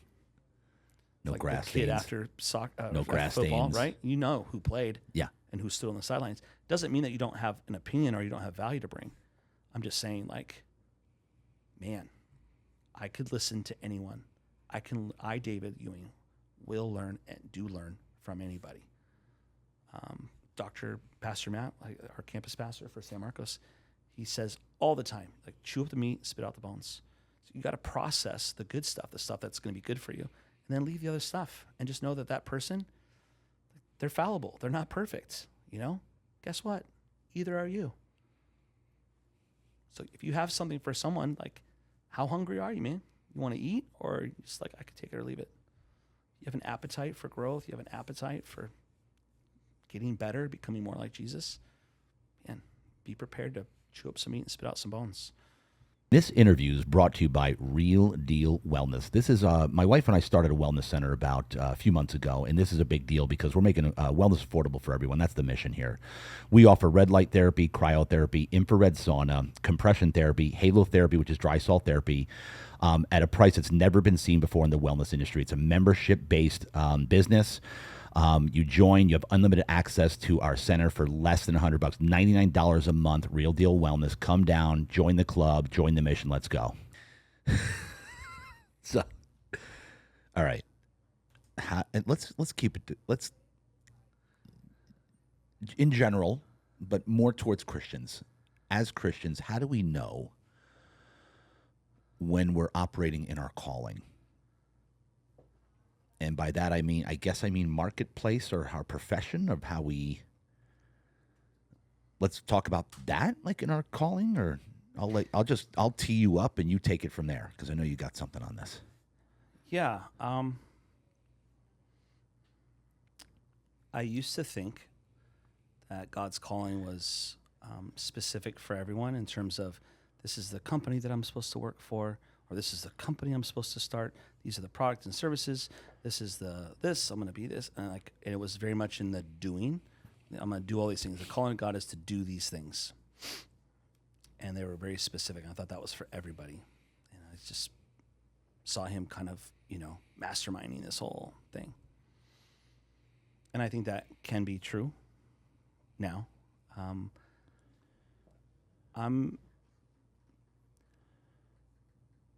to operate in calling for marketplace outside of the calling of God in our life to, to be like him, but to be like Christ in the marketplace. So wherever, if I pick up JD and I move JD to, you did multi-level marketing before, yeah? Mm-hmm. You did, say, sports Yep.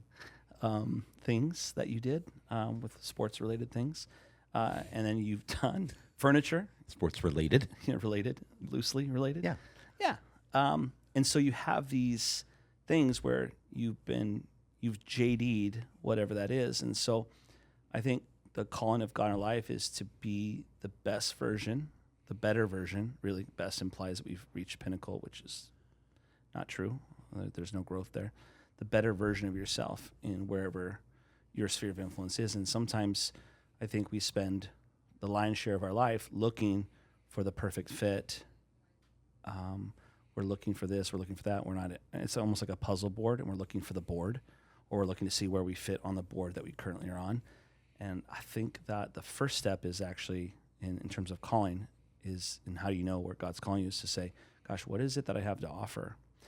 And having a plan or steps where you say, okay, this is what's on my tool belt. These are the tools that I have that I can use. Which ones need to be recalibrated? Which ones need to be sharpened? Which ones need to be dusted off or plugged in? Because I'm going to build something that's bigger than myself. I don't believe that everyone is called to build something and then to have other people come help build with them. Some people are called to help build someone else's.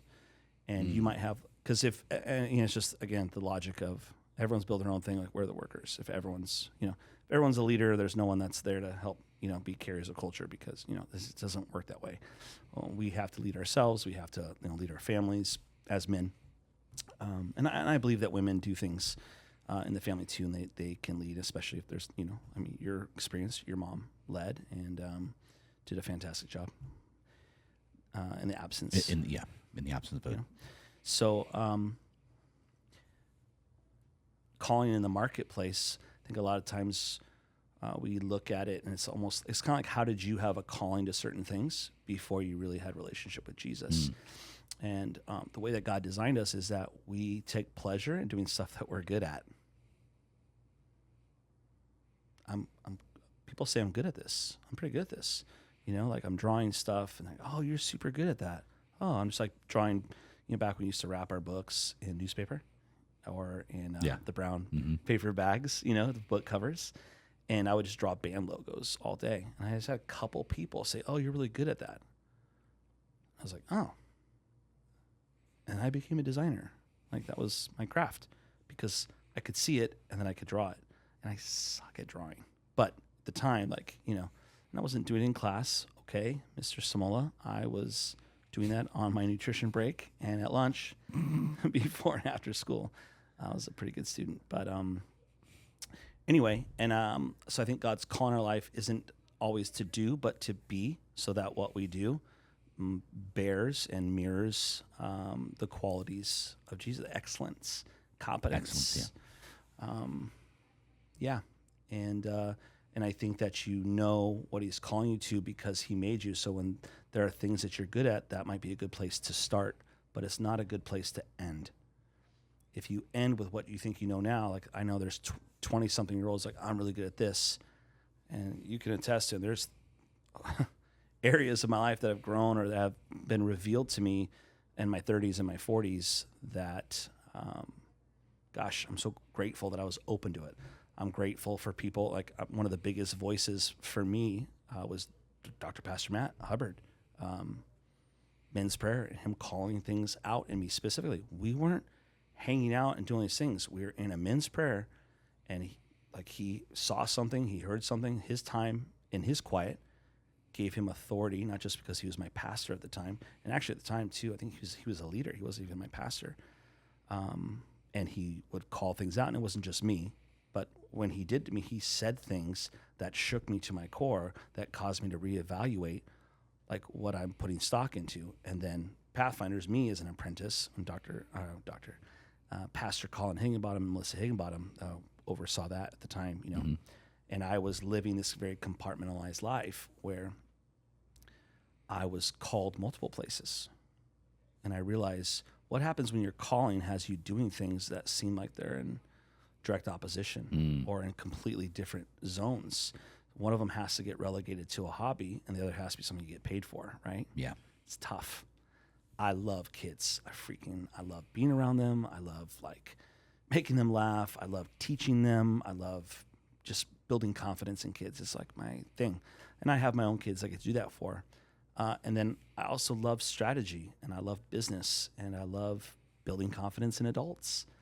And I realize, because I'm taking inventory, and so from the seed that Dr. Pastor Matt planted to the tilling of the soil, if you will, with Pathfinders and the Higginbottoms, was like, oh my gosh, like there's some common threads here. So my calling is to bring confidence to people, and to do that in the marketplace. And I still, it's short, but I get to do quarterly. I get to teach chapel at the academy. So I got K to whatever 5th grade there, 6th grade. And then I have adults that I get to speak with, age whatever, 18 to 78 or 19 to 79, whatever it is. Mm-hmm. And you know the drill. People are at different spots in their journey. And so I think that when you're operating your calling, there is a deep satisfaction and fulfillment that comes from, and it's supernatural and it's divine. I think that when you operate in your calling, it doesn't mean everything's easy. I think some people think that, it's not. Sometimes people think that if it's not easy, it must not be from God, because why would he call me something hard? Because he's calling you to grow, and we grow through pain. We grow through trial. My capacity is increased because of the pain that I've endured in my life. Empathy grows capacity. How do we get more empathy? Got to go through some pain. Mm-hmm. Pain is a wonderful teacher. Pastor Colin talks about that pain quotient, like leaning into what's your pain tolerance, what's your threshold for pain? Because if you want to grow, if you want to be great, if you want to be excellent, if you want to win, you got to go through some pain. And speaking of Pastor Colin, my brother from another mother, convergence. Oh, I know. You want to open that? I do. I had it earlier in my brain. Yeah. But now, since you mentioned Colin, that means we need to go into it a little bit. Convergence, the word. Yeah, man. I know. I mean, if I could point to a concept that has changed my adult life, because most of who I am as a man I attribute to my upbringing with my parents and my adherence to the rules that they, and my wife, Kelly. We've been married, just over 22 years. Wow. And yeah, who I am today is because of those three people. And then the baton, as I like to say, has been passed. So Dr. Pastor Matt, Pastor Jurgen, Pastor Marco, as of late, really poured into me, and their wives too, in various ways. But Pastor Colin wrote a book called Convergence, and it's a framework for how you see, how you fit in this life. And simply what it is it's your authentic self, your authentic engineering, how you were engineered, truly, how you were built and designed with great intentionality and for great purpose. And then you've got your right lane, as in where are you doing this thing? Like to whom, are you doing this? Could be industry, could be this type of business, product, service, brick and mortar, digital, whatever.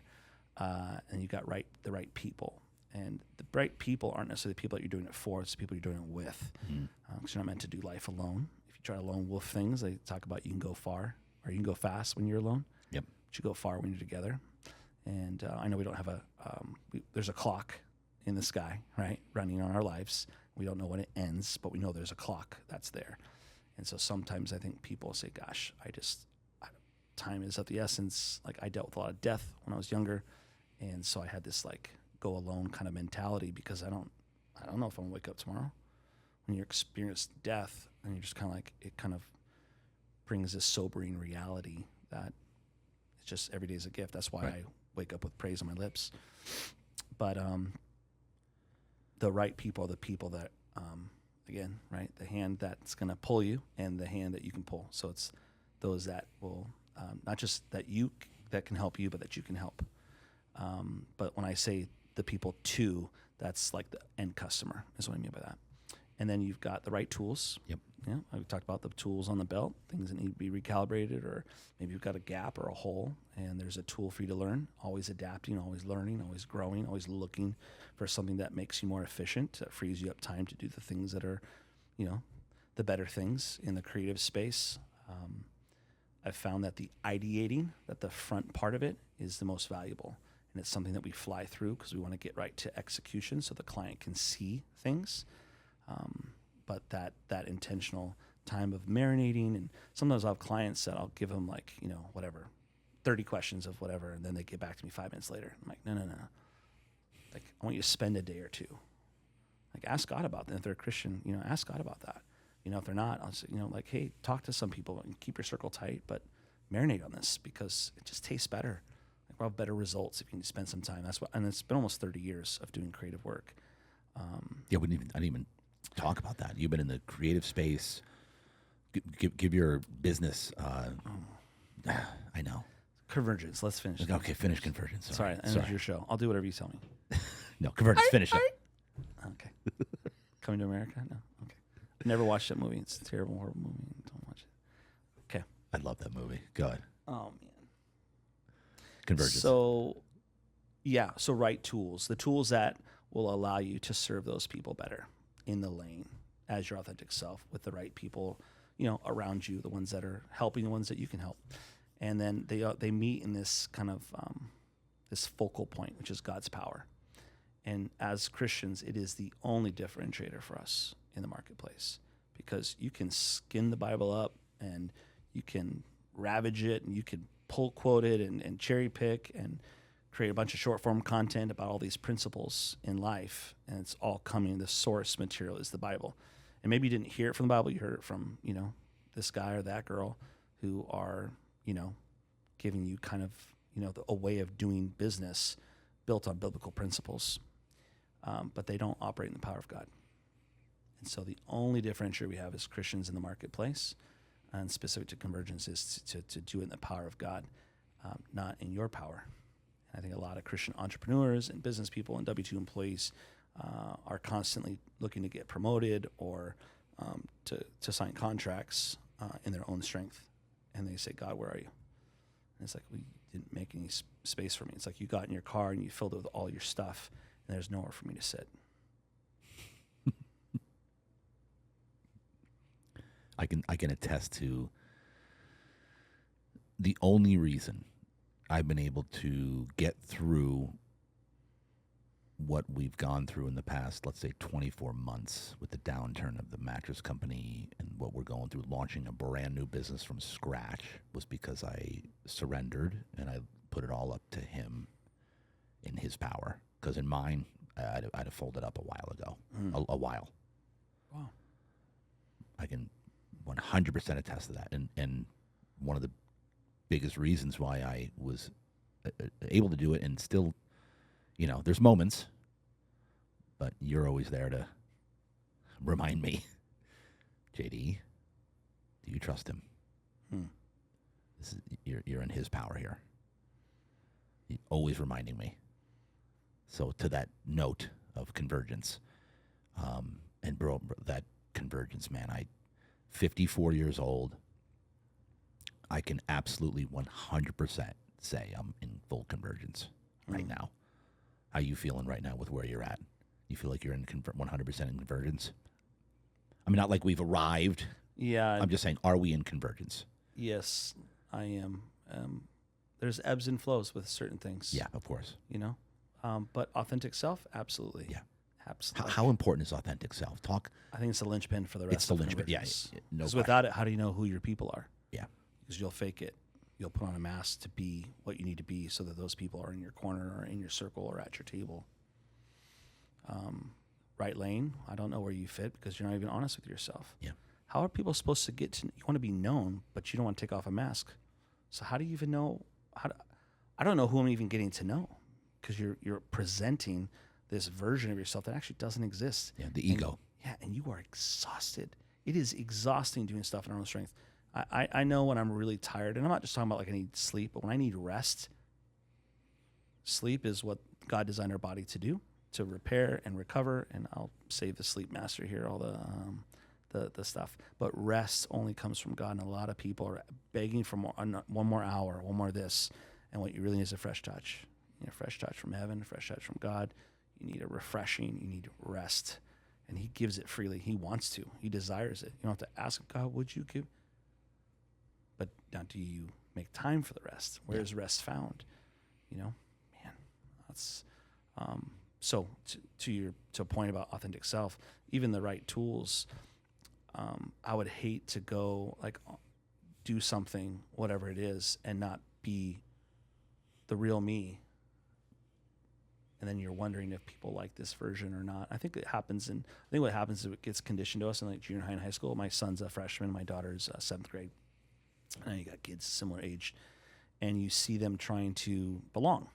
And it's one thing to kind of like open yourself up to, you know, different music types or, you know, whatever, clothing expression, whatever. But when we talk about values and compromising values, and you wonder why there's this stench on you. You end up resenting yourself. Even at a young age. So we have kids just like, that's why, you know, they go in and they go from, you know, junior high to high school to college, if they do that, or to a job, and they're still looking for that acceptance from employees, fellow coworkers, and their boss and their whatever else. And it's like this really gross conditioning, this programming that happens, where we may have left the school, but that thing is still in us. And that's the lack of authentic self being manifest, being expressed. When we're authentic self, man, it pleases God. Like he's so stoked when he sees us being ourselves, even though no one else maybe around us is like that. And it's not being different for the sake of being different. I think some people like the pendulum swings. They're like, I'm just going to do everything because I'm so anti, you know, and that's not your authentic self. But like truly just being, and that gets expressed maybe in your hair and, you know, some physical things like what you wear, that sort of thing. However, like you expressing the values of God, like the flavor of JD, like if you tried not to talk like Jersey, hey, I know a guy. I know a guy. Hey. Forget about it. If you're not East Coast about it, right, in how you talk, that would be you trying to mimic the people that you're trying to reach in a way that they're going to smell the BS and they're going to reject you. And so the whole reason that you're doing it in the first place was to be accepted, and then you end up getting rejected. And then you say, gosh, I don't know what's more painful, putting on the mask and being rejected, or being my authentic self and being rejected. At least you know who your people are. Yeah. So authentic self, for me, gateway, linchpin. Pastor Colin just radically shifted my life. God used Pastor Colin to radically shift my life. How, you touched on it a little bit, but how do you know who or what your authentic self is? What if you've lost yourself so much in your ego along the way? How do you actually know what your authentic self is about or who you are? Like, how do you find your authentic self? Because it's being talked about a lot. It's all over social media. Authentic self, authenticity, blah, blah, blah. And it's literally, as you said, the linchpin for everything else to follow. But how do you actually know? I think it'd be a good idea to spend time with the one who made you. I think it'd be a good time to spend some time in the Word where it tells you this is who you are. There are promises of God. There are attributes of God in the Bible. And we're meant to be imitators of Christ and all these things and to follow his words, his instructions, his game rules. That's great. But the being, so in identity, and you've heard me, so I'm trying to pretend like I haven't told you. If I'm a father, I'm a dad. Okay, I'm a son of God. I'm a husband to Kelly. I'm a father to Rowan and Lane. And I'm a leader in a church, and I'm a leader in certain areas of marketplace or industry. Okay? Great. I'm a graphic designer. You know, I'm a creative. So one day I'll wake up and, you know, cancel. Okay, it's hypothetical. Kelly and the kids have passed away. They're dead and they're gone. I lost my hands, hands are cut off. My pastors, there's a text message saying that we were asking to step down from leading in ministry. And all my clients, I just have an email, 1, 2, 3, 4, 5, 6, 7, that said, hey, we're rescinding the contract, like we're out. So I have no hands that I can do my work. I don't have a wife. I don't have kids. I don't have a role or a title at church. So if my identity is found in the things that can be taken away, that's not a good place to have your identity. Mm. Can I be a dad if I don't have kids? I can be a father to the fatherless. I can be a pseudo dad. I can be a dad for rent, a dad for hire, a dad in mentorship, like a mentor and a discipler, of course. But like to say I am a dad, that's not identity as much as it's this person I get to be for a season. And I don't know how long that season is. I know a lot of people have the grief of losing a child, losing a spouse to death, not just divorce. Not saying divorce is easy, but sometimes it can feel like death for people, and I understand that. But all those things can be taken from me, and I can't say I am this because I don't have those things. But sonship, daughtership, being a son, being a daughter of God Almighty, not son to Bob and Jane, my parents, but being a son to him doesn't get taken away. It's the only being that we actually are. Mm. When Jesus was getting baptized, this was before his ministry started. And that dove came and rested on him. He's like in the river, and booming voice of God. This is my son in whom I'm well pleased. My son, identity, in whom I'm well pleased. But I haven't done any ministry yet. All I've done is be son. Done sonly things, not ministry things.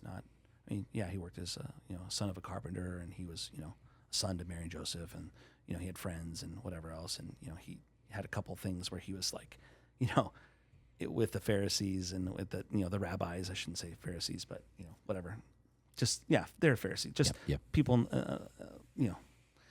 and but like his actual ministry hadn't started yet. And yet God is proud of him, and he calls him son. And he just like for Rowan's birthday, he had all his friends over. And I was like, hey, we're just gonna pray real quick. You guys get back to the pool party, right? And I was like, God, thank you for this son of mine in whom I'm well pleased. And he was kind of embarrassed because I was using like old school like words, But it's like he's not an adult yet, like in the eyes of the state, He's not. He doesn't. I mean, he's done some work, like he did some work for the auto detailing. Shout out David Goff, meticulous. Yep. But he just turned 14. There's not a whole lot of living yet, but in what he has lived as my son, I'm well pleased. I think that when we're parents, and I'm not saying you only get revelation when you're a parent, I'm just saying there's something special about being a parent. I know it's not for everyone, okay? But that gives you insight into the heart of God the Father as a parent, special. Mm. And I'm not trying to humanize God, but this idea that Jesus spoke in parables so that we could understand. I think there's a great teaching that comes from being a parent or being in that kind of role. It's special. And,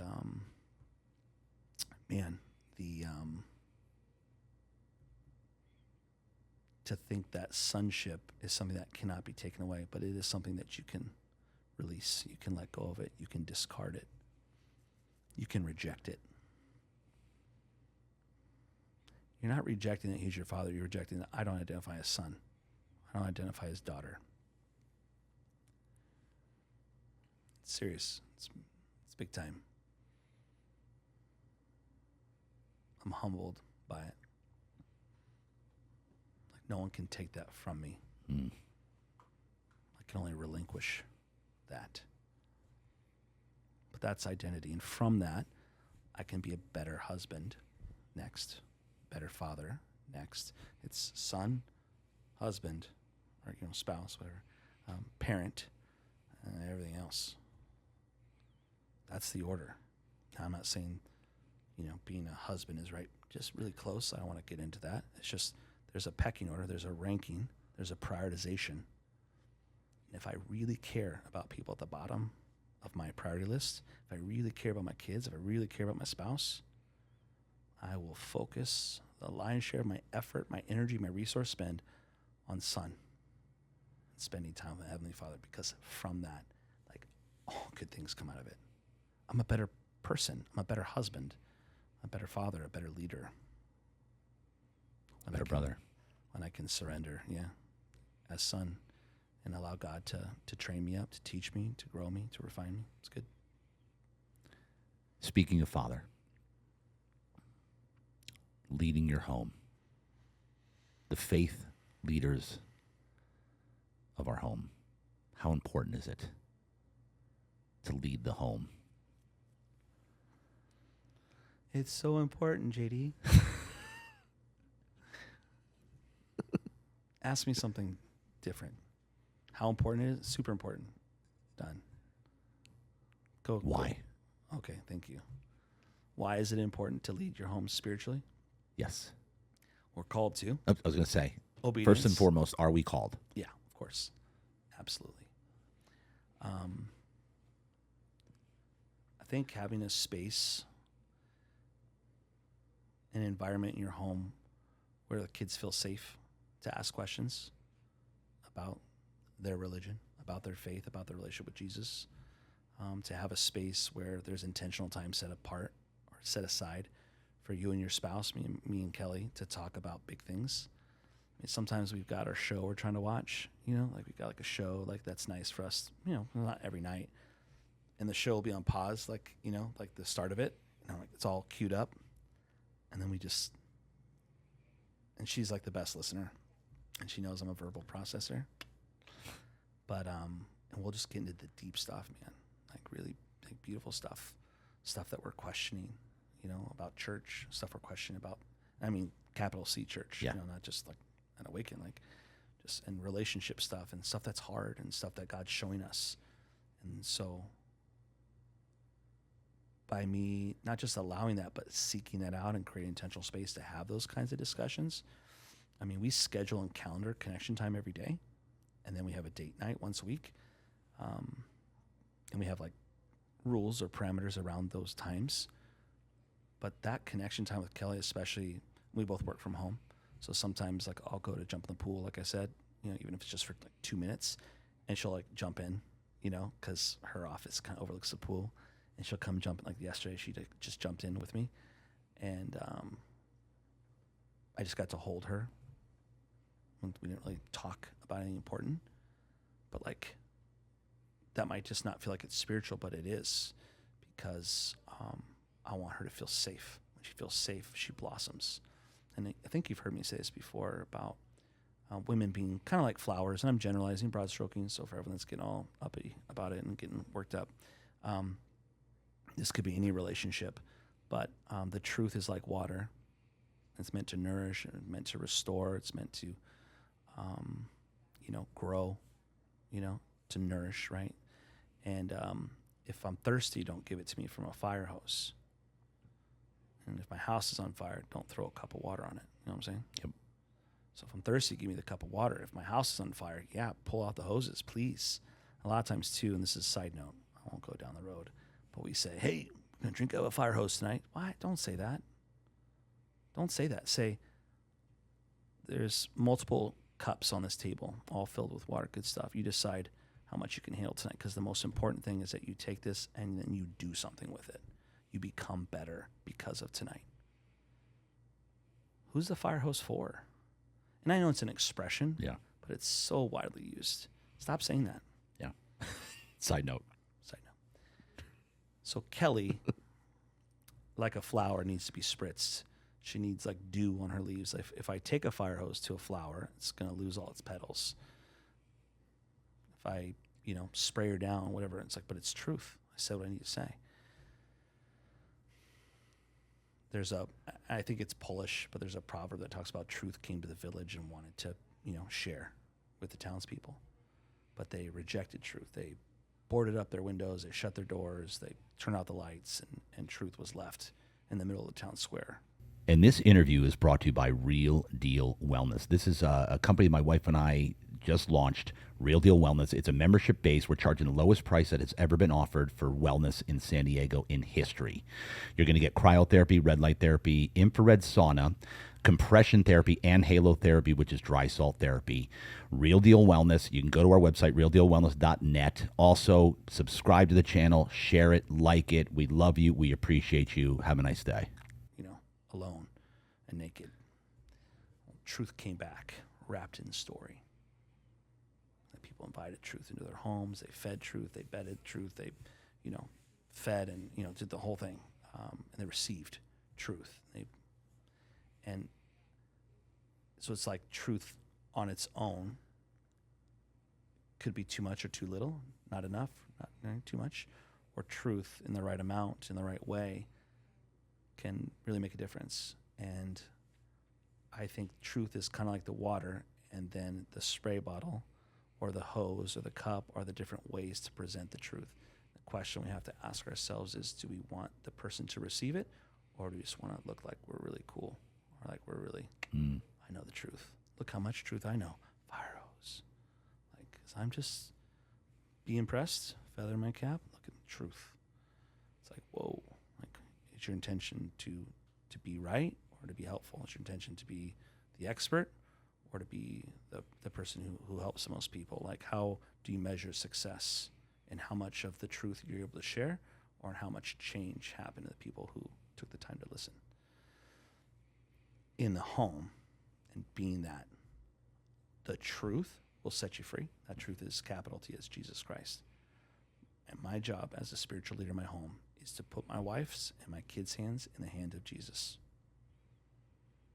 to wash them in the Word, to speak life, to create an environment where they feel hopeful.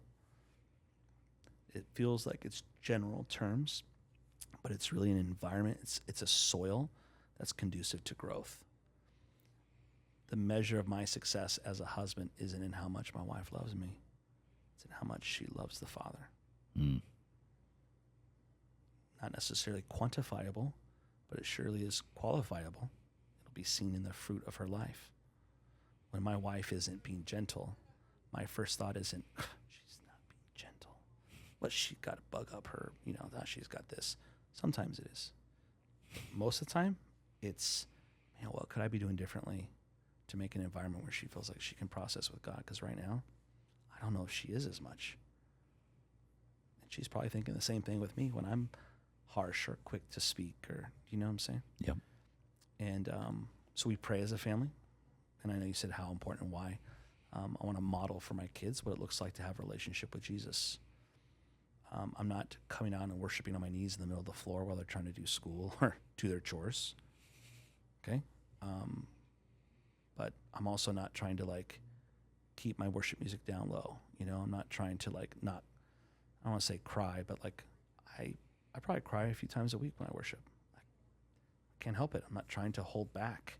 I'm not trying to make it sound like I'm so holy. This isn't for whatever.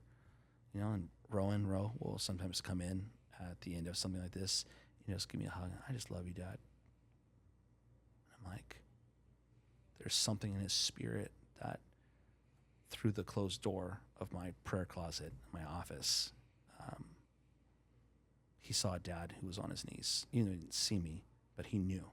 And he heard the worship, and he heard me singing with my little, broken voice. Oh, Jesus. He heard me pray for him. And then we don't drive the car and go anywhere without praying. We don't eat food. As soon as you hop in the car? As soon as we hop in the car. Every single, I don't care if we're driving 2 minutes or going to the store to pick up something. I don't care. Every time. We probably pray as a family 5-6 times a day. That's not a look at me, how great, but how important is it? That's how important it is, that it becomes something that's integrated into the fabric of our being, a family. When we talk about goals and their goals, when we talk about faith goals, it's not about someone else. It's always about them for someone else.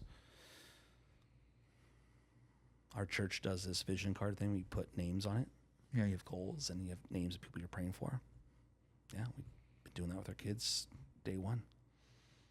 And we don't just do it and then revisit it back in January when it comes up again. There's a rhythm to it. There's a cadence to it. There's a structure to it. There's accountability. So part of me leading my home, and I know you didn't ask how I lead my home, you asked why. I do these things because it's the most important thing that I can do as a leader in my home. And all the other stuff, like being a provider or, protecting them, that all goes with it too. Especially as a man. There are things that I botch on the daily. Something else I do too, and I feel like this is for someone, but I apologize to my kids, and I know you don't like the word I'm sorry. We'll talk about that later. But I take ownership of something that I botched. I confess that to them. Hey, I kind of lost my cool there. I think I said some things that I didn't mean to say those words, and I didn't mean to say it like that. You should never be talked to like that. I should never raise my voice at you like that. I'm so sorry. Will you forgive me? And 99.9999%. Oh, yeah, Dad. Oh, no. A lot of people look at that as weakness. It's weak to confess your sins, but the Bible tells us to confess our sins. Yeah, but you do it to your kids, and you got, so going back to the thing, you want to put on a mask of superiority that I've got it all figured out. That is pride. I want my kids. All right. Parents sometimes want our kids to think that we're the hero. Sometimes it's control, because everything else in life is out of our control, but our kids have to listen to us, when they're young, and so we get to exercise control over our kids. It's really a form of manipulation, but I don't know if we know we're doing it. But it feels good for someone to actually do what we say to do. Think about this. Because my boss doesn't do what I say. My coworkers don't do what I say. My family, my adult siblings don't do what I tell them to do. But in this one area, it feels pretty good. It feels pretty good to have my son look at me like I got all the answers. I tell my kids when I don't know something, I don't know. What do you think? Or I don't know. Hey, let's research it together. I know a lot of dads that just make up something because they're, want to be the one with all the answers. And moms too, but it's not how I roll. I'm not saying it's the only way, but it's my way, and it's a way that I can honor the fact that the kids can see. I don't want to be put on a pedestal by my kids. I want them to honor me. Okay, that's biblical. I want them to honor me. I want them to obey right away. So I was saying we have our house, obey right away. I don't need them to like me. Remember I said how leaders will praise what they want repeated? Yeah. So they'll praise people when they say yes to them. When we do it with our kids. Obey me. They obey me. You say, wow, great job. Because they obeyed you, which is true. And you should compliment them or reinforce that's good. But then what happens is your kid turns into a people pleaser, specifically a dad pleaser, because they're desperate for your attention and your affection, and the cycle persists, and then those people grow up and they're in ministry.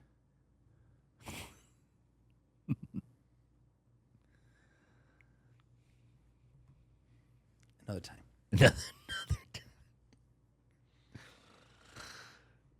All right, speaking of parents and their kids, how important is it to, and I knew all I have to do is ask you one question, and then I knew how I was going to get to the how. Yeah. Of course, but you've naturally went there. Yeah.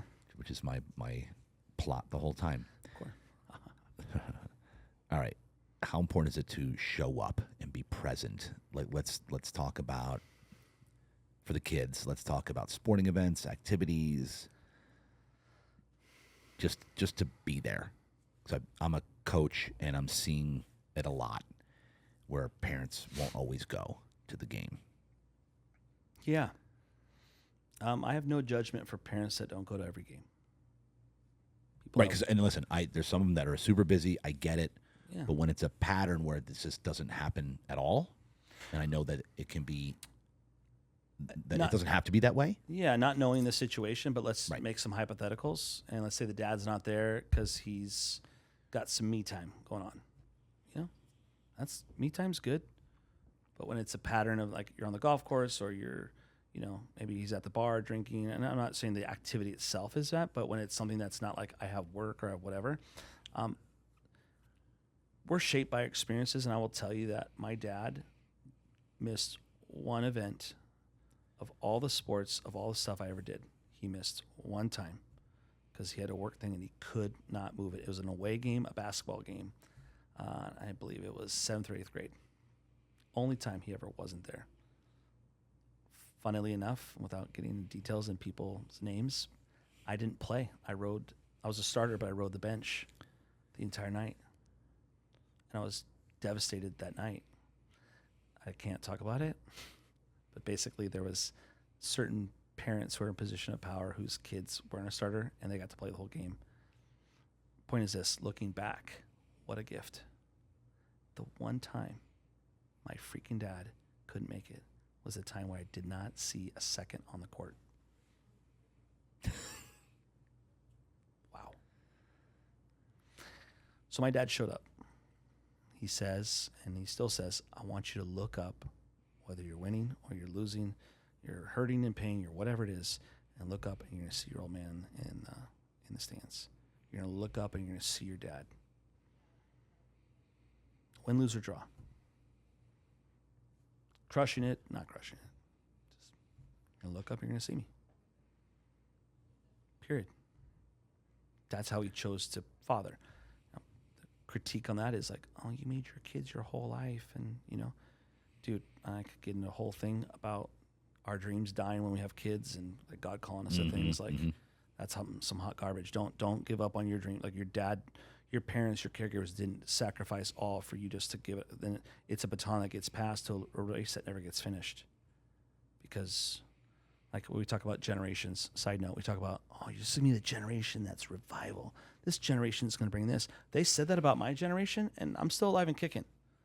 I'm still on mission. So they can also do that, but they're not going to be the one. It's happening right now. And the generation before mine, they said that about them too.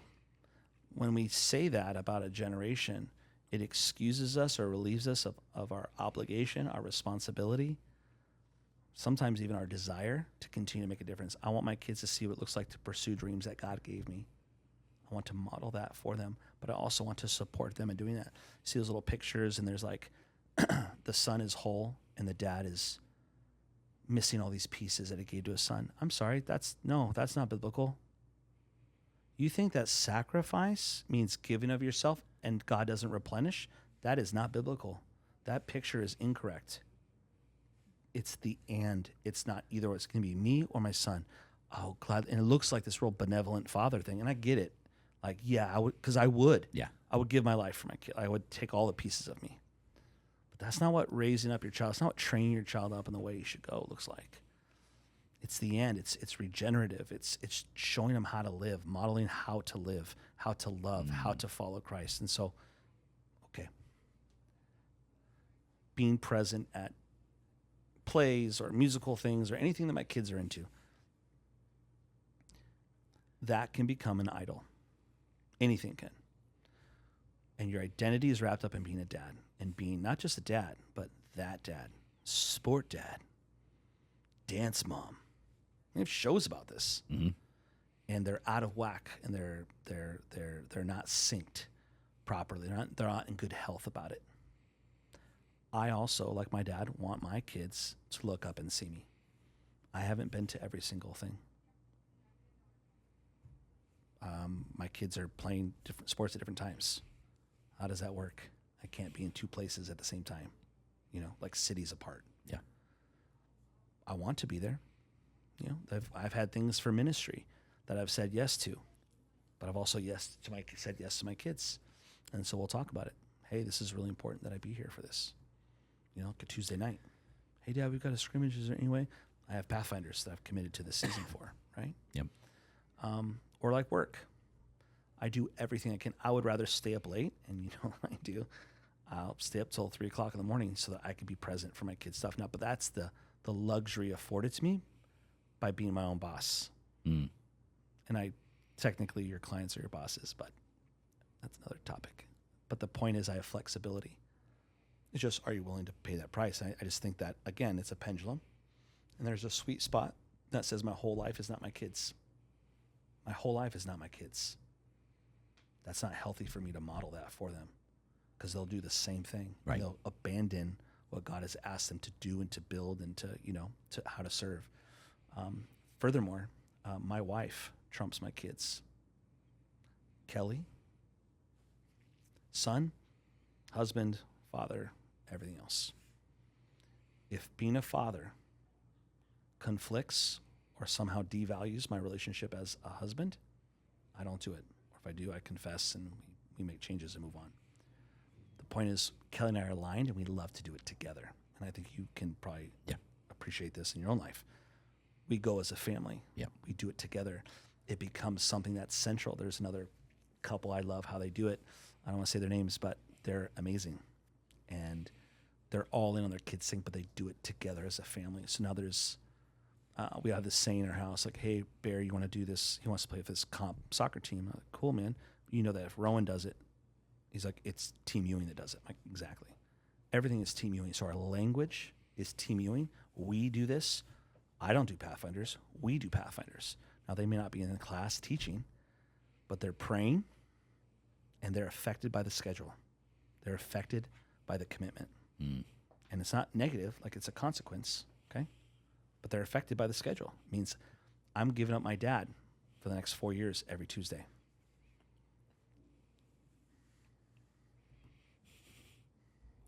Every kid needs something different. They're built different. They have different love languages. Some kids want you to be there, but they don't want you to talk to them. Some kids, like, I need the full debrief in the car ride home. Can we talk all about all the things? Like, we don't talk bad about other players or the coach or the ref. We say our piece once, and we move on. Otherwise, we're victims, right? Yeah.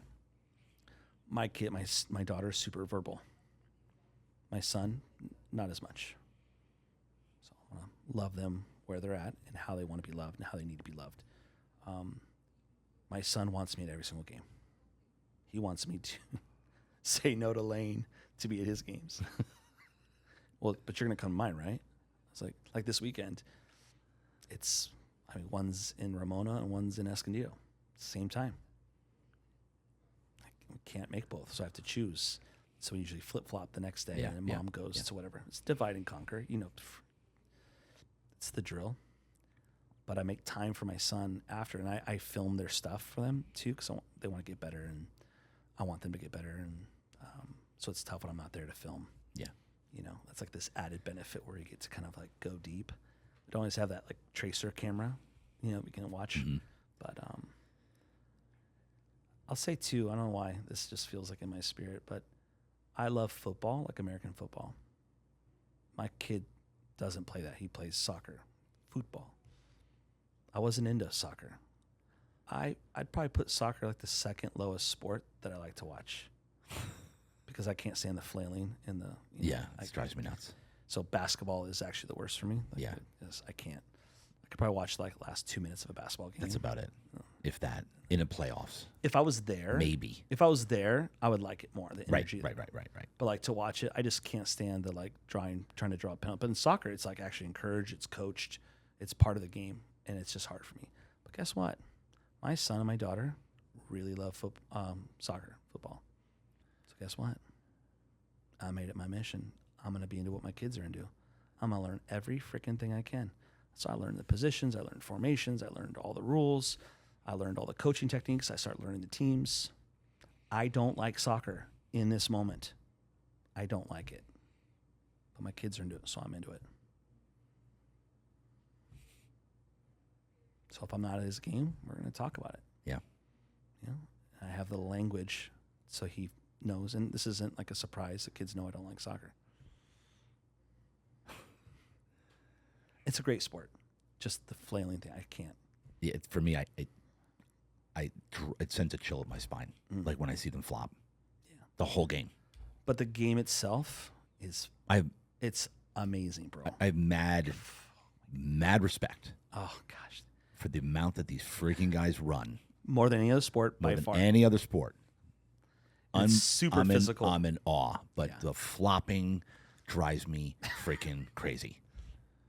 In basketball, it's like nothing means anything to the last 2 minutes. Right. It's like what is this three and a half quarters of time wasting running back and forth on a court trying to draw a foul, and then Yeah. when it comes down to the last 2 minutes anyway, we're gonna go down on this. Bottom line is I'm into what my kids are into. I support them how they need to be without making sports an idol or making my kids an idol. People can be idols.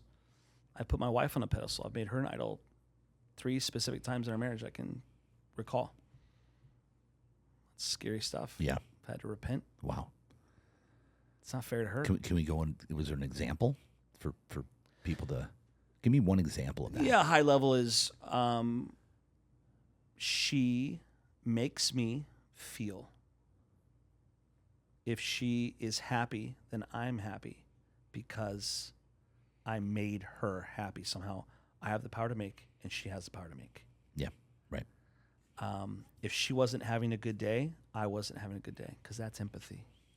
And other language could be codependency, but I basically made it to where my life was centered around pleasing my wife, serving my wife, essentially worshiping her mood. She didn't ask for that. Gross, buddy. Why'd you do that? And I thought it was love. And now I'm a very decisive person, so it wasn't like, oh, whatever you want to do. It wasn't like that. Yeah. It was more just like I sense, and I'm an empath, so I could sense that she wasn't okay. Is everything okay? Like, ask one time. Yeah. Maybe follow up later. Multiple times in a conversation, a date night, you will kill the mood, and then sexy time later, and Not good. not that that's what it's for, but that's part of intimacy and relationship, and just not good. Just, are you okay? Is everything okay? Did I say? No. So, boom, boom? No. I have a headache. I have a headache. Anyway. All right, so here's what we're gonna do. Okay. I can go all freaking day with you, bro. Mm. We're almost 4 hours in. You do premarital counseling for the church. Correct. Okay. I want to hit on one thing, and then we're going to land the plane. Okay. So the one thing in that I'm going to want to hit on is premarital. Can you sum up what you advise couples or how you coach them in the beginning before they actually get married?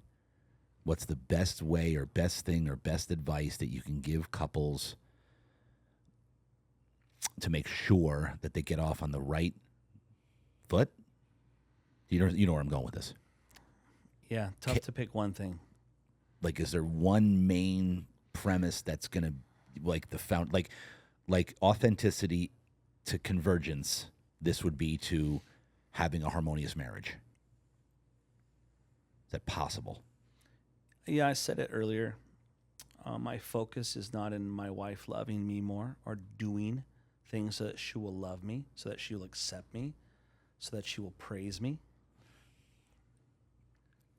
When I focus on putting her hand in his, and I'm not meant to be her end all for all things. Like, she needs a relationship with other women. I think sometimes couples come in and they have this thing called idealistic distortion, where they think that everything's going to get better in the future. Right. And it's skewed, like everything's, or like everything's good, or I love everything about my partner, I love everything about and we use a prepare and enrich curriculum that goes into this as well. But my parents have been premarital counselors for decades, and talked to them a lot over the years because I'm fascinated with this. Is like my favorite thing. We've wanted to be premarital counselors for a long time, and I think we've been doing it for 4 or 5 years now only. Officially through the church, a lot of on the side marriage counseling stuff, but off the books, I guess. But specifically under the covering of church, premarital counseling, I would say people love to say communication. Yeah, but like there's so much complexity there in the sense of, are you listening to understand, or are you listening to respond? No, like the problem. Don't make the problem something that's in your spouse. Make the problem in the corner, and then we're same team working on this problem. We have to figure out, like all these like cute things that we come up with, and how to like engage with family and finances and assigning roles. I mean, there's a lot to it, but I think at the core of everything, the greatest gift that I can give my wife, there's no kids involved yet or whatever, is to pursue relationship with Jesus myself. And then to encourage and to do everything within my power to encourage, to put her hand in his. Because out of that daughtership will flow a really amazing wife and then mother and then all the things that she does. So to sum it, yeah, because your authentic self is found in identity, and the only identity that cannot be stolen from you is your identity in Christ, and that's you as a son or you as a daughter. That's linchpin. That's foundational. That's the freaking pillar. It's the pillar. Okay, the book. Yeah. Let's finish on some book stuff. Okay. Book's coming out. Sorry, say the name of the book again. The Cup and the Pipe. The Cup and the Pipe. Is there a little excerpt underneath there? Did you stick with that? Work in progress. Okay. It's essentially becoming a vessel like Jesus to be filled and to flow. Cups are filled, pipes flow. So something like that. The entire, sum up the premise. What do you want the readers to get from this book? I want them to become more like Jesus. Plain and simple. That's it. That's the whole point. So I'm going to share. It's like the anatomy of the book. It's autobiographical in a sense, where there's a lot of my stories woven into each chapter. And then there's historical stories that are, it's historical facts around certain things. For example, one of the chapters is called The Fortifying, and it's strengthening your cup. It's identifying cracks and allowing God to repair those, and that happens when you spend time with him. Healing isn't going to be found in doing more. Healing isn't going to be found in doing more. Healing is going to be found in spending quality time with Jesus Christ and allowing him to expose those things and then heal those things. We've got to bring light to the things. When stuff is in the dark, we don't talk about it. We don't seek help about it. I think a lot of leaders feel very alone, and they have cracks. They're hairline fractures at first, but to serve well, we need to heal well. And when we heal well, we get to help other people heal from what we've healed from. It's a really beautiful relationship that we have, and what we overcome, we can help others overcome. It's cool. But in that, one of the analogies is this idea of rebar. And concrete without rebar looks really good. And it can hold weight vertically, but as soon as there's like wind or like an earthquake or even just a settling in the ground and it starts to shift, it has no strength or validity in maintaining whatever the load is side to side. So rebar comes in, it's hidden, okay, but it provides the infrastructure for concrete. Concrete with rebar in it is the single greatest achievement in our architecture, because it gives strength to something that aesthetically looks pleasing. The cool part about rebar is it's hidden, much like, the cup is in the quiet time with God, and pipes are hidden in the sense that we don't do any of it for show. I don't want to be filled with God for show, and I don't want to flow for God for show. You know what I'm saying? Yep. So it's this beautiful picture of rebar hidden in concrete to give it strength. And so there's a historical part. And then I think it reads a bit like a shepherd poet. I'm a creative. I'm not going to apologize for that. The book won't be for everyone, but there's it's good language. It's a little artsy fartsy, I think you might say. A little cerebral in certain things. But it's how I talk. It's how I write. Yeah. And it starts with the invitation, goes into the components of the cup over multiple chapters, and then goes into components of the pipe, multiple chapters, and it ends with a chapter called The Becoming. And I'll be honest, I may have shed a few tears along the way. What does that mean, the becoming? Becoming more like Jesus. Utilizing this concept of a cup and a pipe to become more like Jesus. Jesus retreated to be filled.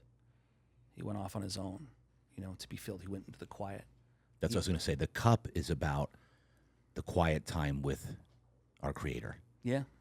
It's that quiet time to be filled. Correct. It's building the relationship with God, but you also build a relationship in the pipe because God loves to build with us. He desires to. He doesn't need us, but he loves to build with us. And It's a partnership God. Yeah, man. And that's how we get to know him. We're built that way. Pastor Colin is built that way. He is built to have relationship with other men when they build together. Yeah. It's awesome. And similarly, hey, what do you know? He was made in the image and likeness of God. Colin is like God in that way. So God, he meets us in the cup and he meets us in the pipe. The cup is for us. The pipe is for others. So the becoming, when you have language and you have a picture of like, oh, wow, like I'm feeling burnt out in my serve in pipe form because I've neglected my cup time. This takes you back to the original premise of soaking and serving. And that was specific to our church services. Hey, whatever, if you serve in the 9 o'clock service, hey, make sure you soak at the 11. Right? Very practical. Mm-hmm. But the heart of it was, wow. So. Okay. Now, who is this book for? Is it for obviously Christians, clearly, Christians that want to become more like Jesus, which we all should. People that want to serve. People that want to serve or are serving. I think. Yeah. Yeah, I'm getting. Here we go. Okay. What does it mean to have a true servant heart? Like, what does that look like? It's not to promote yourself. It's not for the benefit of self. It's to the benefit of others. We like to think it's for others, but then we start to notice who's sitting next to who. We start to notice who got elevated, who got promoted. We start to notice who's getting love from the stage or from the front or on the phone thread, right? The leadership thread. If that does something to you, and it could be good or bad, if it gets you excited when it comes in, if it gets you like, oh, what about? We start to compare. Your serve is about you. And it's not sustainable. And you will hurt people. The team, I believe, that we have at Pathfinders, and I'm going to speak to North because that's what I'm responsible for in that, but the team that we built there's a lot of really good health in the leadership that we have. Because it's not about you. It's not about you. The cool part is it ends up being for you because there's great joy in putting other people first. There's great joy in laying your life down for someone else. There's great joy in putting your money where your mouth is and doing it for somebody else. There's great joy in that. He designed us that way. We take joy in being a servant of all. And it says the greatest of these is the servant of all. But I don't want to be great in the kingdom of God. I want to be great on the kingdom of earth, in the kingdom of self. Why? Because it's instant gratification. Because I want the medal. Because I want the shiny, like trophy. Because I want the gold star. Because I want the shout out. Because I want the seat at the front. Because I want. That's not the way all that's engineered. The seats at the front aren't engineered for that. Blind spot monitoring is really, really important as you serve. And this is what discipleship should be. There should be a level of accountability and modeling for them. And so when you get it modeled the incorrect way, you just replicate that. And so then we have people who are striving and performing, not serving. Performance will get applause. A serve is an intrinsic reward, not extrinsic. I mean, you might get applause. That's not what you do it for. Just we've made the applause of man louder and more valuable to us than the applause of God. For him to say, well done, good and faithful servant. He didn't say, well done, good and faithful performer. Well done, good and faithful multiplier. Well done, good and faithful leader. Well done, good and faithful on the microphone, like, preacher. Just everything we do is if unto him, and everything is ultimately for him and from him. I can do nothing of worth on my own. But we just are. It's tough because we have hierarchy in church, for example, in serving. And so in the world, my performance review is what gets me promoted. It's what gets me a raise. What gets me a different title is what puts the prefix of senior director, senior VP. I'm C-suite now, baby. We're trying to be excellent and competent so we get promoted and we believe that God does it. And then we come into ministry and go, wait, it's upside down. We did our org chart. You know this. And we did it upside down. And Pastor Marco and Natalie Contreras said, yes, they are at the bottom of the org chart. Everyone else is above them on the org chart. The top of the org chart is who we get to serve. And the bottom are pastors. Talk dirty to me. This is what I'm talking about. Servant leadership from the Contrerases has just changed my life. I have never been poured into by a leader pastor like I have Pastor Marco in terms of duration and just consistency. Guys showed me what it means to be consistent in discipleship. I mean, reaches out to me every week, meets with me, gives me time, gives me permission to speak freely.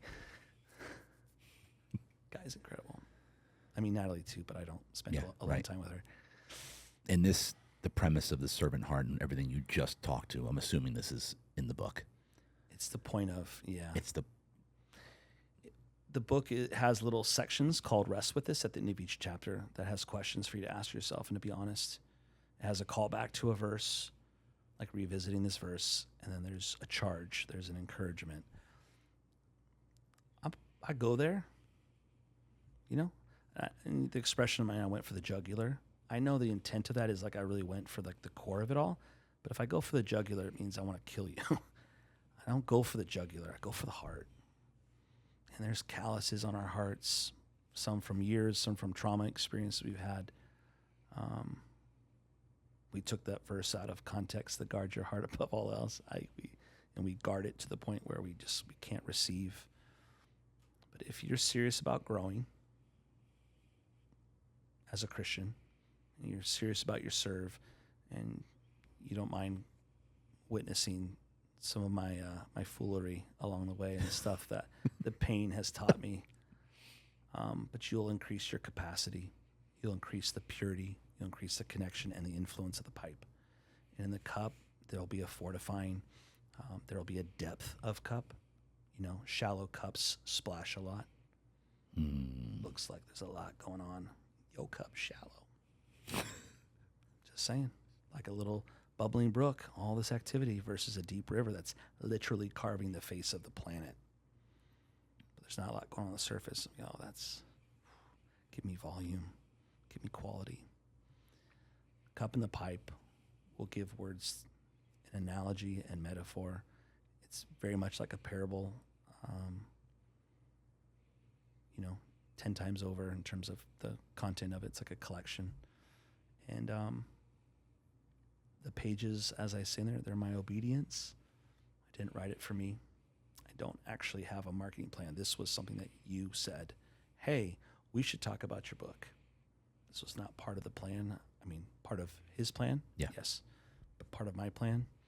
I don't have all the things lined up, and I do marketing. I'll do some stuff. I'll get it right hands and try to get some reviews. I don't have actual goals for how much to sell. I don't even have a price for it yet. I just want to cover the costs and get it to as many hands as possible because it's not about me. It's just not. So, oh gosh. And I was very backwards. No, I loved it. Foolish. So, it's funny because I was going to ask you specifically about the end result here. I'm going after the one. My late nights. What does that mean? My late nights, my early mornings, my sacrifice so I could invest this, sacrifice work, sacrifice play.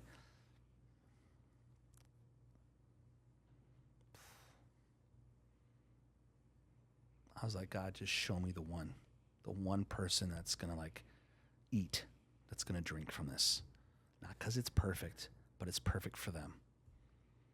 And the Bible talks about leaving the 99 in good hands to go after the one because everyone matters. And I talk about in the book this idea, this concept of what it looks like to leave that, why we do that. So that was my muse, was the one. It's actually in my dedications at the beginning of the book, like, who's this for? It's for the one who's lost, and the one who's lost and doesn't know it yet. Like, it's for you. Like, I'm coming after you. Is this for non-Christians? There might be some value. My hope is that if you don't know Jesus yet, and you read this book and you hear my story and testimony about things and what I've processed and dealt with, you may not be able to relate with all of it, but I think there's a lot of it that is relatable. If this brings you to a saving knowledge of Christ and to a spot where you want to follow him, then, like, let's go, Jesus. Did I write it with you in mind? No. But I wrote it knowing that you could be the one. So, ladies and gentlemen, you just got a taste of David Ewing, somebody that I've had the honor and privilege of experiencing in person for over 2 years. Are we over 2? Like, leading together? Oh, 2.5 years. So you've gotten a taste. January. And that's a very small taste. And we went over 4 hours. And we could go all day. The wisdom, the knowledge, the way you put things. I'm so happy. I'm so happy, honored and privileged that God has used me to literally give him the microphone through you, so you're able to do your thing, which is, of course, represent him today. So, ladies and gentlemen, especially if you're Christian, you're going to want you just got a taste. So you can only imagine what that book's going to be like. Whew. Where can we get it? Where's it going to be, on Amazon? Yeah. Amazon? Yeah. Okay. We'll have a link. I like to want to end this. Like, literally don't want to end the podcast. I want to keep going. But we got appreciate it. Yeah, we got some life to go live. I've got mattresses. Got some mattresses to sling. I got some sleep to change. I got some people to heal. Oh yeah, that's right. We've got families, kids. Oh yeah. Yeah. I love it. Man, dude, I'll tell you what, brother. And I'm so glad I used that word, and I said this to you when we had dinner with you and Kelly. There's a terminology where some people say, he's like a brother to me. And I actually, I was like, I don't know about that. Like, because a lot of times your siblings you don't get along with. Do you know what I'm saying? There's that competition thing. Okay. But, can be. You know, but not with us, is what you're saying. Yes. Yeah, not at all. So I don't even know if that's even, because you are a brother to me. Yeah. And of course we're brothers in Christ, most importantly. So man, I could go on. I don't even want to end this podcast, but I got to end it, dude. Thank you for having me. Seriously, it means a lot. It's been an honor.